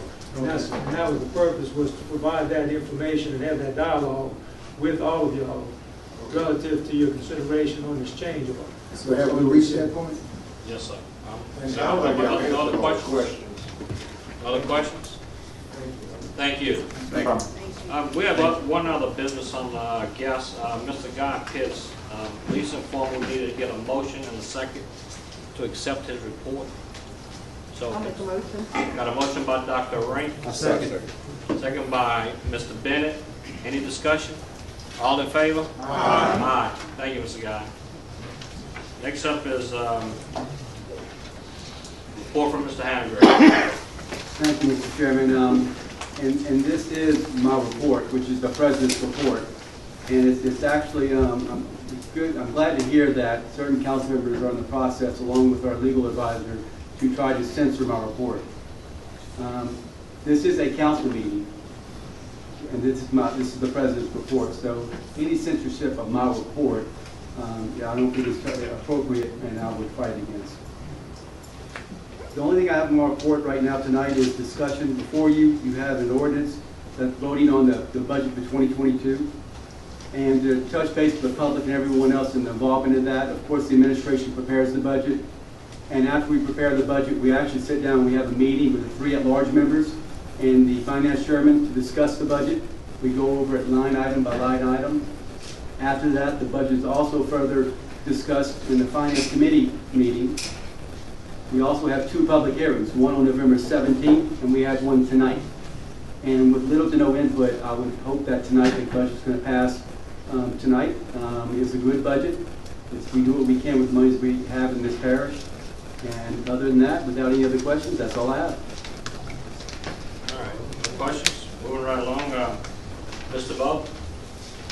Thank you, Mr. Chairman. Again, you have our report. All the items are informational. I'll be happy to answer your questions if you have anything. Yes, sir. Mr. Heiner? Mr. LeGrand, going back to the ordinance, the Tesh Action Clinic. The parish currently pays insurance for those 2 locations right now? No, so we pay insurance on one of the buildings. One of the buildings? What we did was the parish acquired the building which was known as the old bowling alley and a vacant lot next to the bowling alley. So they entered into an agreement for Tesh Action to build their initial building on the vacant lot. That was in, I think, 2008. So Tesh Action has carried the insurance on that. And then we carried insurance on the building old bowling alley, and we had renovated it. It was used as a Franklin Health Unit until state consolidated health units, and it closed as a health unit. And we had an operation called Biomed in there for a while, and then eventually we signed a long-term lease agreement with Tesh Action. Yeah, my idea what we have been paying for insurance on that, because what I'm getting at is once we, if this goes through, we'll no longer have to pay. That's correct. Incur the cost. Right, that's correct. Anybody else? Okay, Mr. Bowe, I didn't see Ms. Tammy Luke in the audience. Yes, sir. If I may, I'll handle that item for her. Mr. Chairman, I move that we go ahead and accept item 9A. Got a motion by Mr. Lynn, second item 9A. Second by Mr. Matthews. Any discussion? I do have a discussion on what is the proposed improvement for this project? Yeah, this is a proposed subdivision of a tract of land that runs from Highway 182 to Bayou Teche. It's out on 182 around the, familiar with, I think, Higgins Seafood area. And so they're out of the tract, they're subdividing about a 1 acre lot fronting on Highway 182 by 210 feet deep and leaving a 60-foot frontage on 182 for the access to the existing, there's an existing home on the rear, to the rear of the lot, which is a total 3 acre tract, so they're subdividing making 2 lots. It's going to be a 1 acre tract up on the front and 2 acres in the back with 60-foot access frontage. Any proposed changes in zoning, or is that? No, it's just approval to subdivide the property. Okay. And all existing utilities are there. Okay, thank you, Mr. Bowles. On the capital outlay, can I bring it up now? No, we got to finish this. Any more discussion on this? Both, thank you, it's very helpful. Okay. All in favor? Aye. Anyone against? Motion carries. Next up is item 10. I propose we dispense with the reading of the public hearing and accept as written. Got a motion to approve 10A and B as written. Got by Ms. Rink, a second by Mr. Dalgo. Any discussion? All in favor? Aye. Motion carries. Report about any other meetings other than council meetings? Anybody have anything? Next up is for introduction. I'll read 12A through E in for the record. For introduction is an ordinance authorizing the President of St. Mary Parish to execute a right-of-way agreement with St. Mary Levy District relative to the perpetual pre-dial drainage servitude, which includes the construction, widening, repairing, alteration, maintenance, and operation of the Oakley Bayou, aka Franklin Drainage District Canal. B is for introduction is an ordinance amending ordinance number 1787, providing for the removal of the stop signs on Jupiter Street at the intersection of Jupiter Street and Columbus Street in the Bayou Vista area, Louisiana. C is an ordinance repealing ordinance number 2196, establishing a four-way stop sign at the intersection of Saturn Road and Universe Road, and establishing stop signs only on Saturn Road at its intersection with the Universe Street. D is for introduction is an ordinance installing a three-way stop sign at the intersection of Barrow and Tommy Streets in Amelia, Louisiana. And E is for introduction is an ordinance installing a three-way stop sign at the intersection of Barrow and Orle Street in Amelia, Louisiana. What is your wishes? Mr. Chairman, I'd like to move on 12A. Got a motion? Just an introduction. So introduce. Okay. Mr. Orlando. 12A only. Mr. Ramsey? I'd like to move on items 12B, C, and C. So introduce by Mr. Ramsey. Mr. Duhon? I'd like to move on D and E. Okay, Mr. Duhon moved on D and E. Next up is adoption of ordinances. We're going to do 12A and B together. Okay, yes, sir, I'll read those two into the record. For adoption is an ordinance adopting the 2022 combined budgets of revenues and expenditures for the Parish of St. Mary, State of Louisiana. And for adoption is an ordinance adopting the proposed 5-year capital outlay program for the years 2022, 2023, 2024, 2025, and 2026. And also, before we move forward, do y'all want to include from the old business 15A? And if y'all would like to read that into the record and move it up, I can do that also. Yes, please. This was referred from the Advisory Budget Finance Committee meeting on November the 10th, 2021, to recommend an allocation to the TESH project funding request of $2,000 from the wards 12347 and 10310 sales tax fund. Mr. Chairman, I'd like to offer a motion for adoption of those items, please. Got a motion by Mr. Matthews. You have a second? Second. Second by Mr. Bennett. Any discussion? Discussion. Yes, sir. This is on the capital outlay. We accept it, we can put the motion up, okay? Yes. Before we want to say on Syracuse, we built James Street. I thought we was doing Joseph Street. Actually, Mr. Duhon, we're doing James and Joseph Okay, and Deal. Yes, sir. Any more discussion? Roll call vote, please. And Reverend Matthews, you do want to include 15A into this Yes. budget Yes, ma'am. amendment? Thank you, sir. Appreciate that. This is on items 15A and B. Reverend Matthews? Yes, ma'am. Mr. Ina? Yes, ma'am.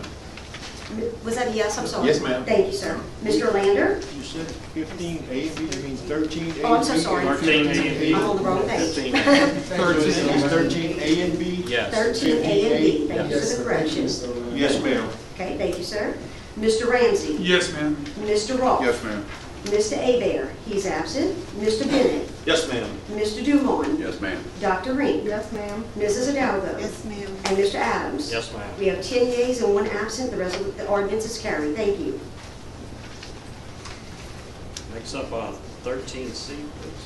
Okay, 13C is an ordinance repealing ordinance number 2196, establishing a four-way, on the wrong one. I am all lost. Okay.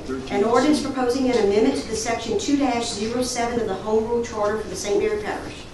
Mr. Chairman, I'd like to offer that. I'll second. Got a motion by Mr. Ina, second by Mr. Matthews. Any discussion? Yes, sir, I have some discussion. I just want to clarify one thing. This is to bring the vote to the people to decide, to the residents of St. Mary Parish to decide what they want. It's not the council to decide whether it's going to happen or not. It's this to go to the people to decide. I did this about a year ago. It failed by 1 vote. I still stand strongly by it. I think everybody on this council is capable of being the chairman if so selected by their peers. I think that's something we need to consider. So basically, this is just to move forward to present it to the voters. That's to bring it to the voters and let the voters decide, not the council to decide what happens. It's for the voters to decide. And the home rule charter in order to do it. Right, it has to propose it, for the charter to be changed, it has to go to a vote of the people. What I wanted to do is go to the vote of the people and let the people decide. Mr. Matthews? Yes, sir. Thank you, Mr. Chairman. I want to echo the sentiments of Councilman Ina, but also to reiterate my position on this ordinance and on this action for our voters' consideration. As we all know, life moves about with swift transitions. Things in our society, in our government, in our lives change drastically, particularly over the breadth of almost 40 years, a 40-year span of time. And some things in our parish charter, if we all were to take the time to adequately deliberate and rightfully interpret, I think we would all have to agree that some things that may have been thought to be good for our parish almost 40 years ago may not necessarily be best for our parish today, particularly as it concerns the governance of these proceedings. The way our parish council works, all of the decisions that have to be made at any level or regarding any item that comes on this agenda, regardless as to whether it's in District 1, District 8, District 5, 6, or whatever, all of those decisions have to be deliberated and voted upon by this entire body. Because we no longer have a police jury form of government. And so because of that, it is, in my best opinion, it is totally unfair to you, to us, the voters of this parish, to be limited by only 3 individuals having the luxury and the benefit of chairing these meetings, of governing these proceedings, of presiding over the business that takes place in this parish concerning your daily lives. Every one of us have to deliberate the decisions, so all of us should have the fair and equal opportunity to chair these meetings, to preside over these meetings. I think it should be a level playing field, and I think that with all due respect to our parish leaders that came together to vote this Constitution into law almost 40 years ago, I think they did the best that they could at that time. But we're in a different time, and we're in a different season. And so this is not the only item in our charter that needs to be reviewed, that needs to be adjusted, and needs to be brought in line with the current season that we're living in. The policies and the politics of our lives today in 2021. And so this is only one item of many that we need to reconsider. Thank you, Mr. Chairman. Anybody else? Mr. Ramsey. Yeah, I kind of stand in a unique position on this because when the Home Rule Charter was drawn up, there was a Home Rule Charter Commission that was headed by my law partner at the time, Alan McElroy, and General Bigler. And we did most of this at our office, and I worked on it with them. And basically what was done was the easiest thing. Gather some Home Rule charters from neighboring parishes, look at them, and then put one together for St. Mary that contained the provisions that were found in the neighboring parishes. Now, at that time, all of this was new, relatively new with Home Rule charters, and no one knew what was going to work and wasn't going to work. And as Mr. Matthews so eloquently said it, over the last 40 years, things have changed. And this is one of the things that really needs to be addressed and changed to kind of bring our Home Rule Charter up to date. That's all. Yes, sir. I'd like to talk to legal. How many votes tonight would it take to pass it? How many votes it takes? Sitting, we got sitting here. Section 703 of the charter says proposals to amend or repeal this charter may be made by 2/3 vote of the council membership. So that means it takes 8 votes to pass this particular change to the charter, or any change to the charter. 8 votes. Sitting or? No, total. Total. Yeah, everybody counts. Sure.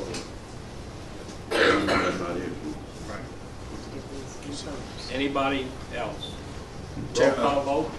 Oh, you got something to sign? Yeah, I didn't realize Councilman Hebert was not going to be here tonight, and I thank everybody. I'd like to bring this up when Mr. Hebert is here, we have a full council, so in lieu of him not being here, I'd like to pull that and table that for another time. Got a motion?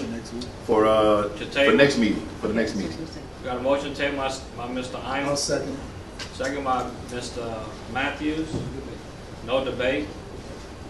Roll call vote, please. Thank you, sir. This is to table item 13C. Mr. Ina. Yes, ma'am. Mr. Olander. Yes, ma'am. Mr. Ramsey. Yes, ma'am. Mr. Roth. Yes, ma'am. Mr. Hebert, he's absent. Mr. Bennett. Yes, ma'am. Mr. Duhon. Yes, ma'am. Dr. Rink. No, ma'am. Mrs. Hidalgo. Yes, ma'am. Mr. Adams. Yes, ma'am. And Reverend Matthews. Yes, ma'am. Thank you. We have 8 yeas, 1 nay, and 1, I don't know, 1, 2, 3, 4, 5, 6, 7, 8. I'm sorry, 9 yeas, 1 nay, and 1 absent, and it carries. Table to the next meeting. Next up is, you want to read Yes, sir, I'll read it. 13D through G? For 13D for adoption is an ordinance amending ordinance number 2152 of the Code of Ordinances to prohibit meetings of the board and commissions on the same day as regular parish council meetings. For adoption is an ordinance amending ordinance number 2152 of the Code of Ordinances to require that all commissioners, members of the board, and commissions must be registered voters and domiciled within the geographic border of the respective district. F is for adoption is an ordinance amending ordinance number 2267, setting the salary of the clerk of the council of St. Mary Parish, Louisiana. And G for adoption is an ordinance authorizing the president of St. Mary Parish to execute a cooperative endeavor agreement between St. Mary Parish and Tech Action Board Incorporated to transfer ownership of the properties located at 1113 Weber Street and 1115 Weber Street in Franklin, Louisiana. What is your wishes? Mr. Ramsey. I'd like to offer an amendment to item 13E that I mentioned at the outset of the meeting. Okay. And I'd like to amend the ordinance at the end to read.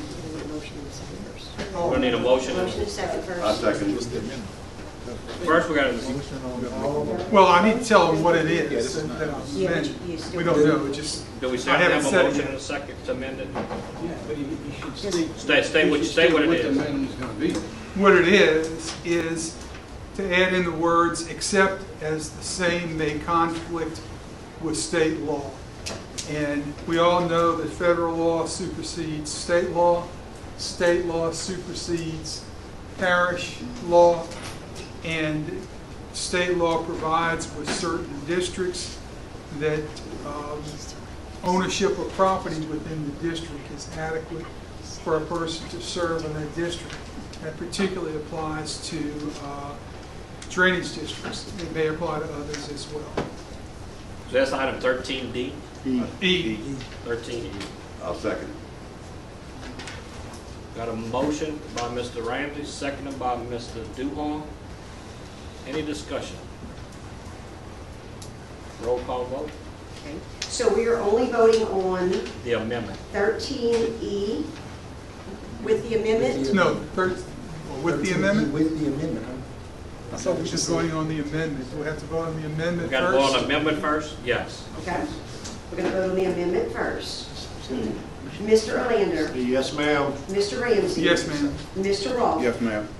Mr. Hebert, he's absent. Mr. Bennett. Yes, ma'am. Mr. Duhon. Yes, ma'am. Dr. Rink. Yes, ma'am. Mrs. Hidalgo. Yes, ma'am. Mr. Adams. Yes, ma'am. Reverend Matthews. Yes, ma'am. And Mr. Ina. Yes, ma'am. We have 10 yeas and 1 absent, and the amendment passes. Mr. Chairman, I'd like to offer items D, F, and G. Got a motion by Mr. Ina to offer items D, F, and G. Second. Second by Mr. Matthews. Any discussion? Roll call vote, please. Thank you, sir. This is on items 13D, F, and G. Mr. Ramsey. Yes, ma'am. Mr. Roth. Yes, ma'am. Mr. Hebert, he's absent. Mr. Bennett. Yes, ma'am. Mr. Duhon. Yes, ma'am. Dr. Rink. Yes, ma'am. Mrs. Hidalgo. Yes, ma'am. Mr. Adams. Yes, ma'am. Reverend Matthews. Yes, ma'am. Mr. Ina. Yes, ma'am. And Mr. Orlander? Yes, ma'am. We have 10 yeas and 1 absent, and the ordinance carries. Thank you. For resolution, let's do A and B. We gotta still vote on E. We just voted on the amendment. We just voted On amendment, yes, okay. Now we have to do any discussion on all of, on 13D, F, and G. Well, I think we voted on the amendment. No, we voted on the amendment, now we got to vote to adopt 13E. Just E, right? 13E. 13E. Okay. Okay, so this is the adoption of this ordinance with the amendment included in it. Mr. Rolfe? Yes, ma'am. Mr. Abear, he's absent. Mr. Bennett? Yes, ma'am. Mr. Duhon? Yes, ma'am. Dr. Reed? Yes, ma'am. Mrs. Adalvo? No, ma'am. Mr. Adams? Yes, ma'am. Reverend Matthews? Yes, ma'am. Mr. Ina? Yes, ma'am. I'm sorry, that's a yes? Yes. Thank Yes, you, sir. ma'am. I'm so sorry. Mr. Orlander? Yes, ma'am. And Mr. Ramsey? Yes, ma'am. Very good. We have 9 yeas, 1 nay, and 1 absent, and it carries.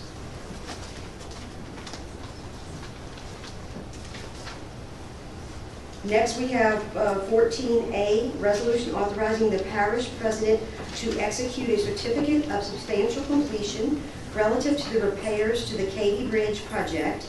B is a resolution approving and authorizing the parish president to execute an intergovernmental agreement with Iberia Parish Law Enforcement District relative to the housing and maintaining female prisoners for the St. Mary Parish government and the Iberia Parish Criminal Justice Facility. Council? I'd like to move on 14A and B. Got a motion to move on 14A and B by Mr. Olander. I'll second. Second by Mr. Ina. Any discussion? I do have a question. Go ahead. What are we paying for Iberia to house our female prisoners? Same as in the parish, $16 per day. Mr. Ramsey? There's a jail up on the 7th floor that hasn't been used for a long time. Has any consideration been given to reopen it? We didn't discuss how much the expense was. I don't remember hearing the price. Yeah, we didn't hear the price, what it was. I don't know. I can't say it's too expensive until I know how much it is to do. $16 per day. No, No. to refurbish To the refurbish the 7th 7th floor. We don't have that number at this time. There's other considerations. There's the cost to refurbish it. And, you're going to have to come in compliance with current codes relative to fire marshal and health standards. But a bigger question may be to engage with the sheriff's office, because the sheriff may not be in a position to staff the 7th floor jail. Because that's an extra cost that's going to be on his I'm not suggesting operation. that we vote on it now, or Yes. that we discuss it any further. No, I understand I about this. am asking that we at least look into it and get a figure so we know whether or not it is too expensive or not to refurbish the 7th floor to house female prisoners, rather than to pay Iberia and all the other parishes to do it. And what's the cost of yearly, what's the yearly cost? To house these prisoners out of the parish? What have you got it? Oh, I got it. Well, I mean, the agreement is $16 per day and maximum 15 prisoners. So I didn't do the calculations, but I'll do it real quick here. So I'll make sure that I'm right. 15 prisoners times 16 times 365. So the maximum cost would be $87,600 a year. So that's why we got 10 prisoners or 15? No, this is if we keep 15 prisoners, 365 days. Okay, any more discussion? A while back, did we have an agreement with Morgan City that we were going to pay $19 at some point? We never had an agreement. Oh, there was a discussion regarding We had a that. discussion about that. But we have an agreement with Patterson, paying Patterson $16 per day, and Franklin $16 per day. Morgan City and Berwick have opted out of housing parish prisoners. So So we're paying the same price, right Yes. here, what we're paying. That's correct. The going rate right now. That's correct. Okay. Roll call vote, please. Thank you, sir. This is on items 14A and B. Mr. Abear, he's absent. Mr. Bennett. Yes, ma'am. Mr. Duhon. Yes, ma'am. Dr. Rink. Yes, ma'am. Mrs. Hidalgo. Yes, ma'am. Mr. Adams. Yes, ma'am. Reverend Matthews. Yes, ma'am. Mr. Ina. Yes, ma'am. Mr. Orlander. Yes, ma'am. Mr. Ramsey. Yes, ma'am. And Mr. Roth. Yes, ma'am. We have 10 yeas and 1 absence, and the resolutions carry. Thank you. Item 14C and D.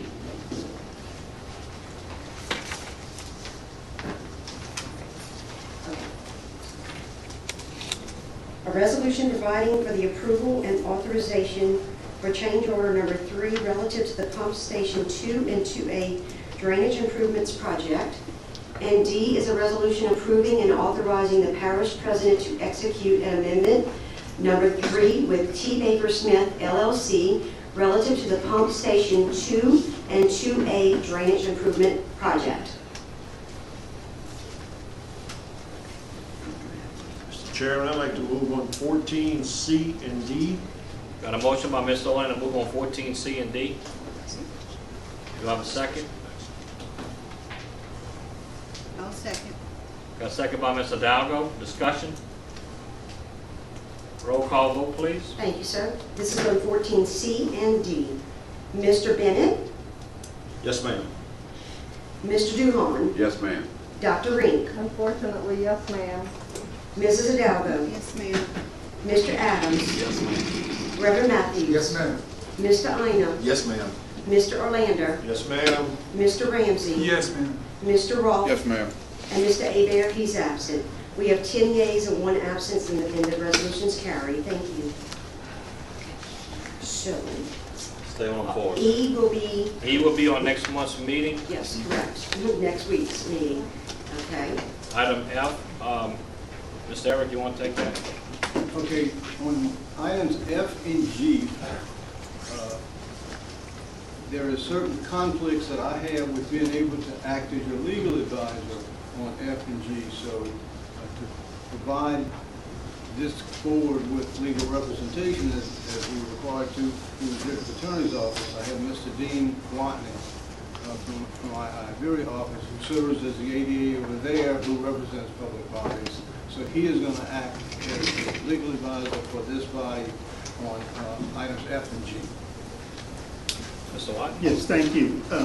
As Eric said, I'm his counterpart in Iberia Parish. I've been representing parish bodies over there with the DA's office since, let's see, so about 12 years. So I'd like to first address number F, which is the resolution to remove Councilman Dean Adams as chairman of the St. Mary Parish Council due to failure to impartially administer his executive office. This item is not in a proper procedural posture for you to handle tonight, in my opinion. Your charter, section 2-07, sets out which are your council meeting rules, and your charter does not address specifically procedure for removal of officers. There's no ordinances or resolutions that I've been provided that would speak to that either. Your charter does say in section 207F that at the first regular meeting of a newly elected council and annually thereafter, that chairman and vice chairman shall be elected from among the council members, and it goes on to relate the council members being at large, which is the topic of your previous discussion. Since the charter or the ordinances don't address removal of your offices, your charter does provide, however, that Robert's Rules of Order is your procedural remedy to handle things that aren't addressed in the charter. And Robert's Rules of Order the 11th edition at pages 653 and 654 do address the manner of removal of officers. And it says if your bylaws if your bylaws or your charter doesn't address it, then the procedure is as follows. And it would depend upon whether the term of the office is fixed or not. Or in other words, it depends upon whether the chairman serves at will or if there is a specific term to which he was elected to. And if the Robert's Rules of Orders does say if the bylaws just state a fixed term for the officer, such as, for instance, 2 years, or if it says that the officer serves for a specified term and until the successor is elected, or words to that effect, then the group must use a formal disciplinary proceeding which involves the appointment of an investigating committee and charges of the conduct in a formal hearing or trial at which the person can set a defense. On the other hand, if the bylaws simply state a term of office or until the successor is elected, or words that explicitly indicate that the officer may be removed before the term expires, then you can remove the officer at a meeting by your given number of votes required. So, to the same effect, there's a case from the First Circuit in 1961, Fuentes versus Lindsay, which quotes several of the legal encyclopedias because it's kind of a not a very litigated area, and one of which is Meacham on public officers, and that encyclopedia on law says in the cases where an office is held at the pleasure of the appointing power and where there's power to remove her, it can be done and settled and may be removed without a notice or a hearing. But on the other hand, where the appointment or election is made for a definite term or during good behavior, then the removal must be for cause. And I would also refer to another case, which was Graham versus Magnolia, ACOL, Inc., which was a Supreme Court case, Louisiana Supreme Court case in 1974, where it interpreted by the year to be a fixed term. So I think the way your charter reads, that it is annually, and it doesn't state anything further, then that is an appointment that to remove it would have to be for cause and would take a procedural hearing to do so. Question. Yes. Mr. Chairman, if I might. Yes, sir. So on that same page of our charter that you're quoting or citing, Mr. Watney, under section F, further down in that same paragraph, maybe as a matter of fact, 2 sentences below that, it states the chairman shall preside at meetings of the council, and in the absence or disqualification of the chairman, the vice chairman shall preside. So my first question becomes, what constitutes, qualifies, or defines a disqualification? That could be several things. So that would be, in essence, cause, correct? Not necessarily. The disqualification could be that the chairman has moved out of the parish or out of his district. That would be a disqualification. And if you removed him, then your vice chairman would preside. I think that's what this means.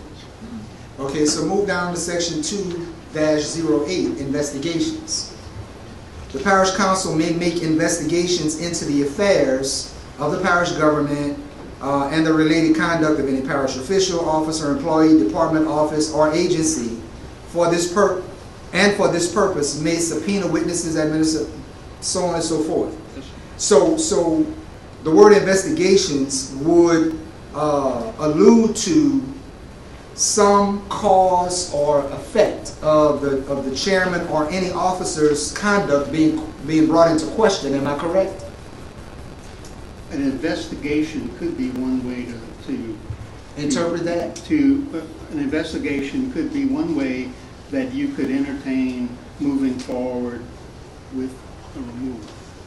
Okay, so in order to launch such an investigation to determine whether or not there is quote unquote cause, as you defined it or described it, what would be the steps that this body would have to take in order to do that? You would have to, usually there would be a motion to appoint a committee to begin the investigation. That's the normal process. So that's the normal process, but that is not the only process. Am I correct? That's the process I'm familiar with. Okay, so in case in point, the matter we're deliberating tonight and what has led up to this,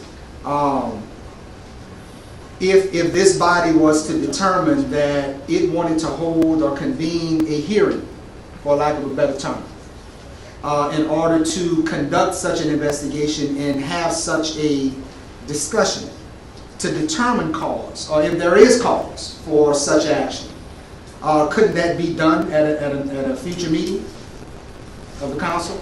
Yeah, what I'm saying is the posture that you have it here tonight is not correct. Right. And I guess a part of the reason for that is because the language in our charter is so vague. As I alluded to earlier, that the charter it needs some cleaning up. And unfortunately, we tend to not recognize or acknowledge that until we're faced with a situation that we need to address, and we start pinpointing what might be loopholes in the charter to prevent us from taking certain action, such as what I feel we're doing here tonight. And what I do have an issue with is when we do have matters that affect this body and its governing ability, that we start playing politics to prevent such action from going forward, or from even giving this body the option of determining if that's the right action. And that's what I believe this is. Well, I can tell you, I'm not from St. Mary Parish. That's funny, huh, Peter? I don't know your politics. Yeah, you funny. All right, come on, hold it down. Let's get that matter right. I don't know your politics. I'm here to advise the council, parish government as a whole. This is my attempt to have you follow the procedure that is dictated here. Simple as that. So at this point, since your legal recommendation or observation is that the structure of the action on the agenda tonight, or proposed action, is improper, would it be a proper action at this time to request that a hearing be held at our next meeting to launch such an investigation to determine if we should take action to remove the chairman for cause? I think if it's within your ability to amend that motion, I think the proper procedure would be then to hold an investigation and have a due cause hearing so that he can respond. Okay, so rather than move on item 14F in its current format, I would like to offer a motion to hold a public hearing or a hearing for the purpose of conducting an investigation to determine whether or not Chairman Dean Adams should be removed for cause. Mr. Eric, you want to say something? Yeah, I would like, if we could take a 5-minute recess, I'd like to talk to something with Dean about this, because I have concerns about expansion or modification of this agenda item without proper notice. Can I make a comment on this before we close? I think Shakespeare said it best. This is much ado about nothing. Absolutely. We're here, we only have one more meeting this year, next Wednesday. And then we move into a new year. We're automatically going to have to vote on new officers for the council at the first meeting in 2022. I'm not going to refer to the merits of this. I'm simply going to say from a procedural matter, we shouldn't waste our time with this. We should just remove this item, have our meeting next week, and then when it comes up for the first meeting in 2022, then we elect a chairman. We can elect a new chairman, the old chairman, whatever, without going through all of this kind of nasty, ugly procedure. You want to talk to? Yes, yes, sir. Go ahead.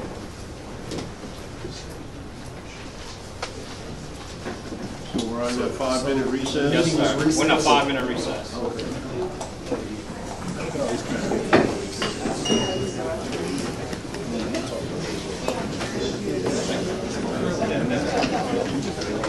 It's ridiculous. That's because he should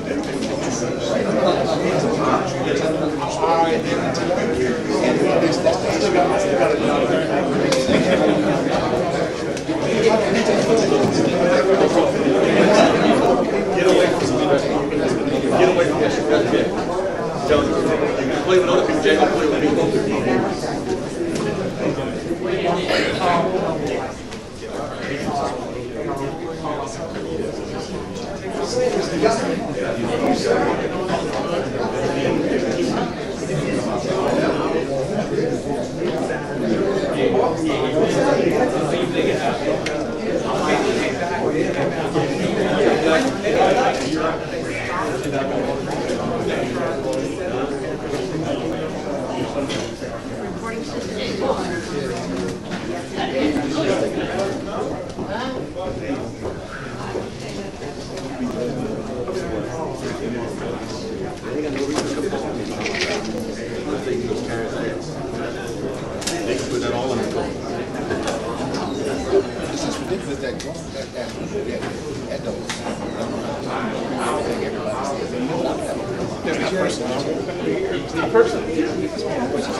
It's not come up in a couple of weeks anyway. It's not even about that coming up in another week.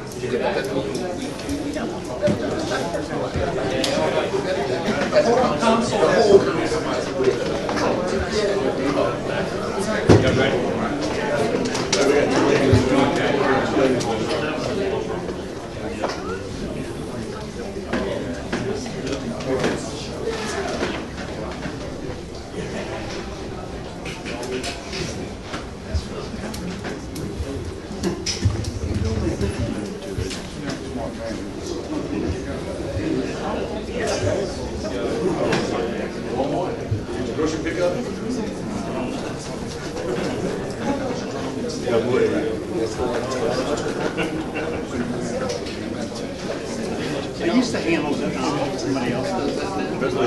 I handle all the boards and commissions, the airport, sewer district. We all handle, we both handle parish president's office. But he's needy. Well, I did this when I was home. So I took care of it. So I said, no, I did my time. So Andy Shealy does it. Do want to listen. Do want to be on there. Mr. Sean, let me know when you're ready. All right, we're back in session. Mr. Eric, Mr. Watt? So I think we had a discussion about whether this motion could be substituted. And I think depending on how they attempt to substitute it, I think it's one that could be substituted and debated. So, Okay, so you got a motion on the floor. Well, Mr. Chairman, if I could have a moment. Yes, sir. Let me do this in the interest of our parish, in the interest of this council, and in the spirit of working together. Let me just say that this is one of the darkest moments in my political experience. Contrary to probably varying opinions that are in our audience tonight, some that have already been expressed, although out of turn, to be moved in such a way as to take such drastic action in response to some of the unfavorable actions and choices of my colleagues, my highly respected colleagues. This is the hardest decision I've had to face since being elected to this public office. It's difficult because I genuinely like, care, and respect the gentleman that these actions have come about concerning. However, I swore an oath to an office to always uphold the public interest of St. Mary Parish and to place his well-being above my personal own as a public servant. To date, I've never experienced the things that I have in the recent years of my public service, and I've cringed at the thought that on at least 3 separate occasions during this current term in office, I've actually considered tendering my resignation from something I've grown to love doing. Quite simply put, I felt compelled to call for Councilman Adams' removal from the chairmanship because, in my opinion and by my observation, he failed to execute the duties of his office with impartiality and in total neutral fairness in many respects that I've witnessed over this term. A chairman or presiding officer of any public body should unequivocally separate him or herself from his or her own personal opinions and views and his or her own vote on a particular item or measure that comes before the body and preside over that session with a sincere blind judgment in order to preserve the integrity of our democratic processes. We've witnessed numerous instances of the opposite of that key principle in the execution of Councilman Adams' leadership at our meetings. The display that unfolded in our last regular session was, as my elders would say, the straw that broke the camel's back. I could no longer sit in silent protest of these actions. Again, I am as remorseful and completely embattled with myself tonight as I was when I deliberated putting these measures on the agenda. As I truly, genuinely adore all of my colleagues and have had great pleasure working with them. But in my 27 years of my professional public service career, I've discovered that sometimes very good people tend to sometimes make very costly mistakes that simply cannot go unnoticed and unaddressed because the risks of future impacts are just too great and far-reaching, which is the only reason I took the measures that I did tonight. I believe that we have a public duty and responsibility to the parish, to all of the constituents that have voted us all into office, to act in a manner that is decent, that is prudent, and most of all respectful of one another.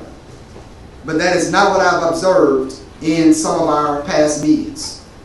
And I believe that based upon my experience, my professional experience, and in looking at some of the national studies, like for example, the Harvard University School of Business did a study on the role of a chairman that governs over any body, any organized body of people. And there were 8 principles that they cited that a chairman should embody. And I'm not going to give all 8, I'm only going to present one of those, and it's Principle 5, and it says remain impartial. A chairman must unequivocally be able to remain impartial.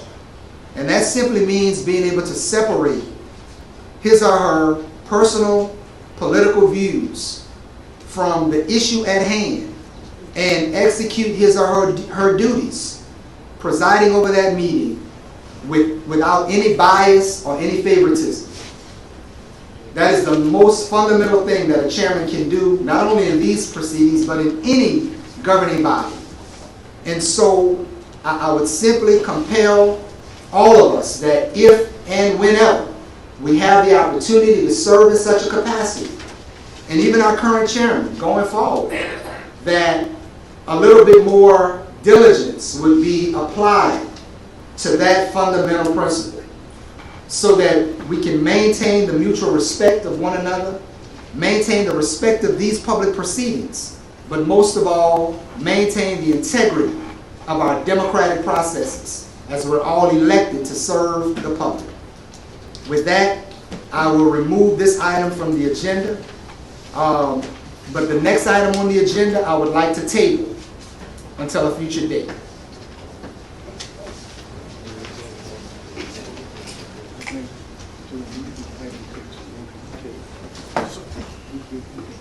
Okay. But to remove the item, we need a motion to table. So we don't need a motion to remove the first one, just to table the second one, right? I'm not sure there is a procedural device of motion to remove. We call it motion to remove, but really it's a motion to table. So if you want to remove this item from the agenda, the proper motion would be a motion to table. And a second, there's no debate and we vote. And then it's removed. And then if you want to do that on the next item, you can do that too. Or we can call the question and vote on the resolution, either yea or nay. I would actually rather not call for a vote. I would like to just remove it if it's my purpose. Right Since now, I put it up. there's a motion on the table, I think, to table, motion to table. If there's a second, then there's no debate and just vote on the motion to table. Well, I didn't make a motion to table. Okay, well, you made a motion to remove, which... I'll make a motion to table item, what is it, 14F? Got a motion table by Mr. Ramsey. I'll second. Got a second by Mr. Bennett. Roll call vote, please. This is on item 14F, to table the resolution. Mr. Dulon. I'm sorry, Madam Clerk, I did have a question. There's no debate. There's no debate. Okay, sorry. That's okay. And I am sorry too. Mr. Dulon's first, okay? Yes. Thank you. Dr. Rink. Yes, ma'am. Mrs. Hidalgo. Yes, ma'am. Mr. Adams. Yes, ma'am. Reverend Matthews. Yes, ma'am. Mr. Ina. Yes, ma'am. Mr. Erlander. Yes, ma'am. Mr. Ramsey. Yes, ma'am. Mr. Ross. Yes, ma'am. Mr. Adair, he's absent. And Mr. Bennett. Yes, ma'am. We have 10 days and 1 absence, and it passes. Yeah, because it does. So does tabling it mean it comes back on the agenda? You have to take it, no, you have to take it off the table, Okay. and bring it back Your up, choice. It's an unspecified date. Okay. which you have to put on the agenda. Correct. That you're going to make a Means you have motion to to put it take back. it off the table. Correct. So, Mr. Chairman, are we done with these? We also have 14G, Mr. Can I offer a motion to table that item for a future date? Mr. White? Yes. Yeah, there's a preliminary injunction, so we can't move forward, so I think table is not moving forward. Would the preliminary injunction apply Talking to the mic. Would the preliminary injunction apply to any action Well, on this item? the preliminary injunction said was prohibiting you from censuring. Okay.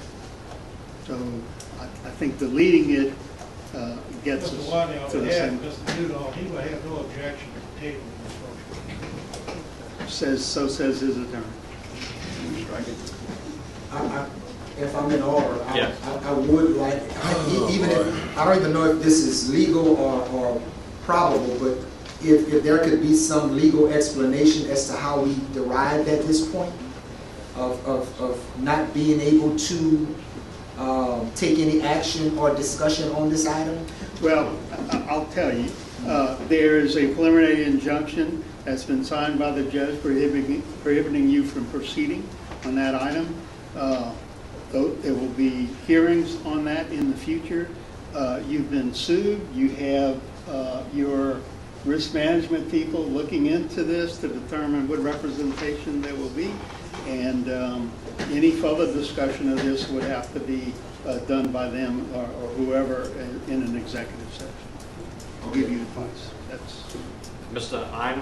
Yeah, so I just feel compelled to say this is, I'm just embarrassed to sit up here to have to deal with this kind of stuff. This is ridiculous. I'm gonna say it just how I feel. This is ridiculous. Well, I would. This is not about you. This is not about anything. I'm making a general statement.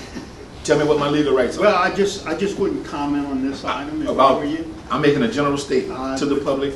Comment. I'm not gonna make Mr. Duhan's name. What do I not have to say so I can say what I need to say?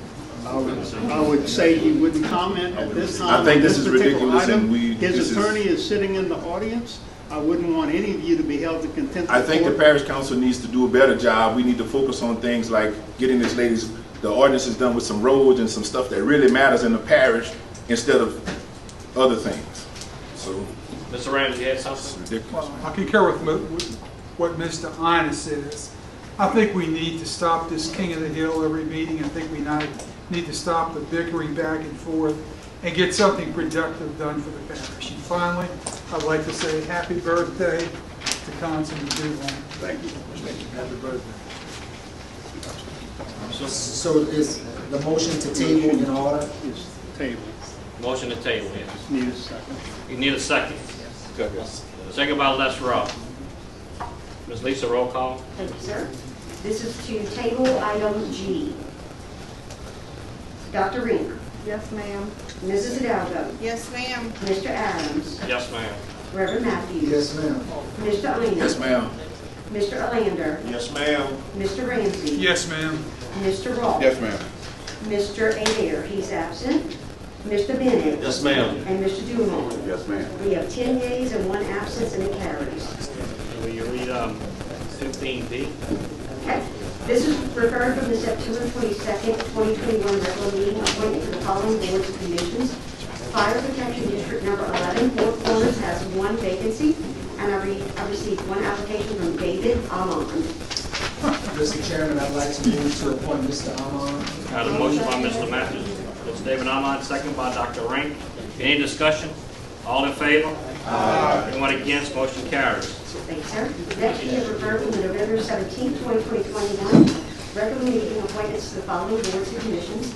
Consolidated Gravity Drainage District Number 2. This is the Chapala River to the Bayou, Ramus, Morgan City. There's 5 vacancies. Timothy Matthews, present member. Glenn A. Swain, present member. Leroy L. Trim, present member. Charlie Stolar Jr. and Harry Hanko Hoffpower, present member. What are your wishes? I'd like to move, if we can, to push this off to the next meeting, the 15th, due to some questions came in about one of the applicants I have to look into, and I'm going to need probably another week to do that. Move it to the next meeting? Yes, sir. Okay. Second. We don't have to do that. No. No. Bill, we don't have to do that. Okay. Okay, next we have, we received the financial statements. This is informational purposes only.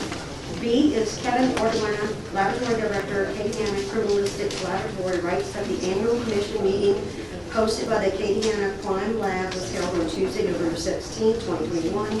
During the meeting, the 2021 amended budget and the proposed 2022 budget was approved by the commission members in attendance.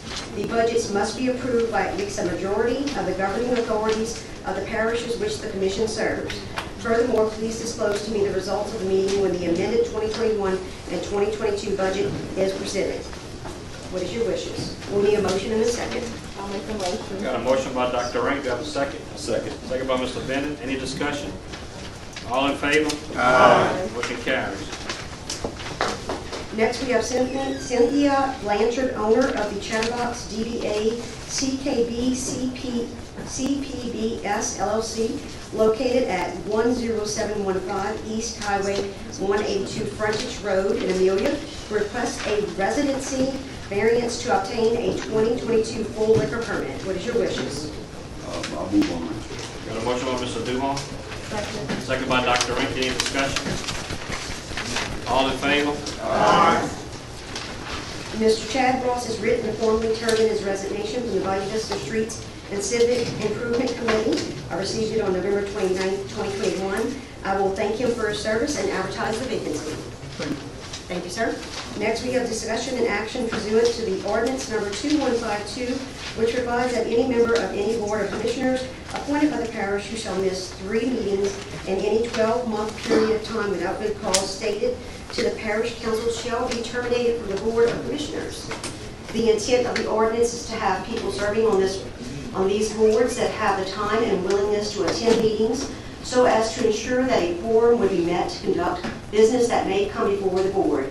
On November 10, 2021, a letter was sent to Ms. Bailey Barbier informing her that a commissioner who misses 3 meetings within a 12-month period without good cause shall be terminated. She was asked if she wanted to continue to serve, and she phoned on November the 24th, 2021, informing she has a new job that will allow her to attend the meetings regularly and would like to continue to serve. What is your wishes? Madam Chairman, I move that this lady be removed from the Recreation District, I think it's number 3, for missing the 3 meetings in compliance with ordinance number 2152, which says that if she wants to stay on that board, she has to appear before the council and state good cause why she should not be dismissed. She's not here. She's missed the 3 meetings. We've removed numbers of people that have missed 3 meetings. This is not like somebody that's been serving on the board and they want to be reappointed and they just call the secretary of the council and say, I want to go back on. This is a completely different situation. So I'll move that she be removed from Recreation District number 3 for violation of ordinance number 2152. Got a motion by Mr. Ramsey. Do I have a second? Second. Second by Mr. Matthews. All in favor? Aye. Anyone against? Nay. 1 nay. Mr. Chairman, if there's no further business, I gladly move that we adjourn. And I'll gladly second it. Got a motion by Mr. Olander to adjourn, second by Mr. Matthews.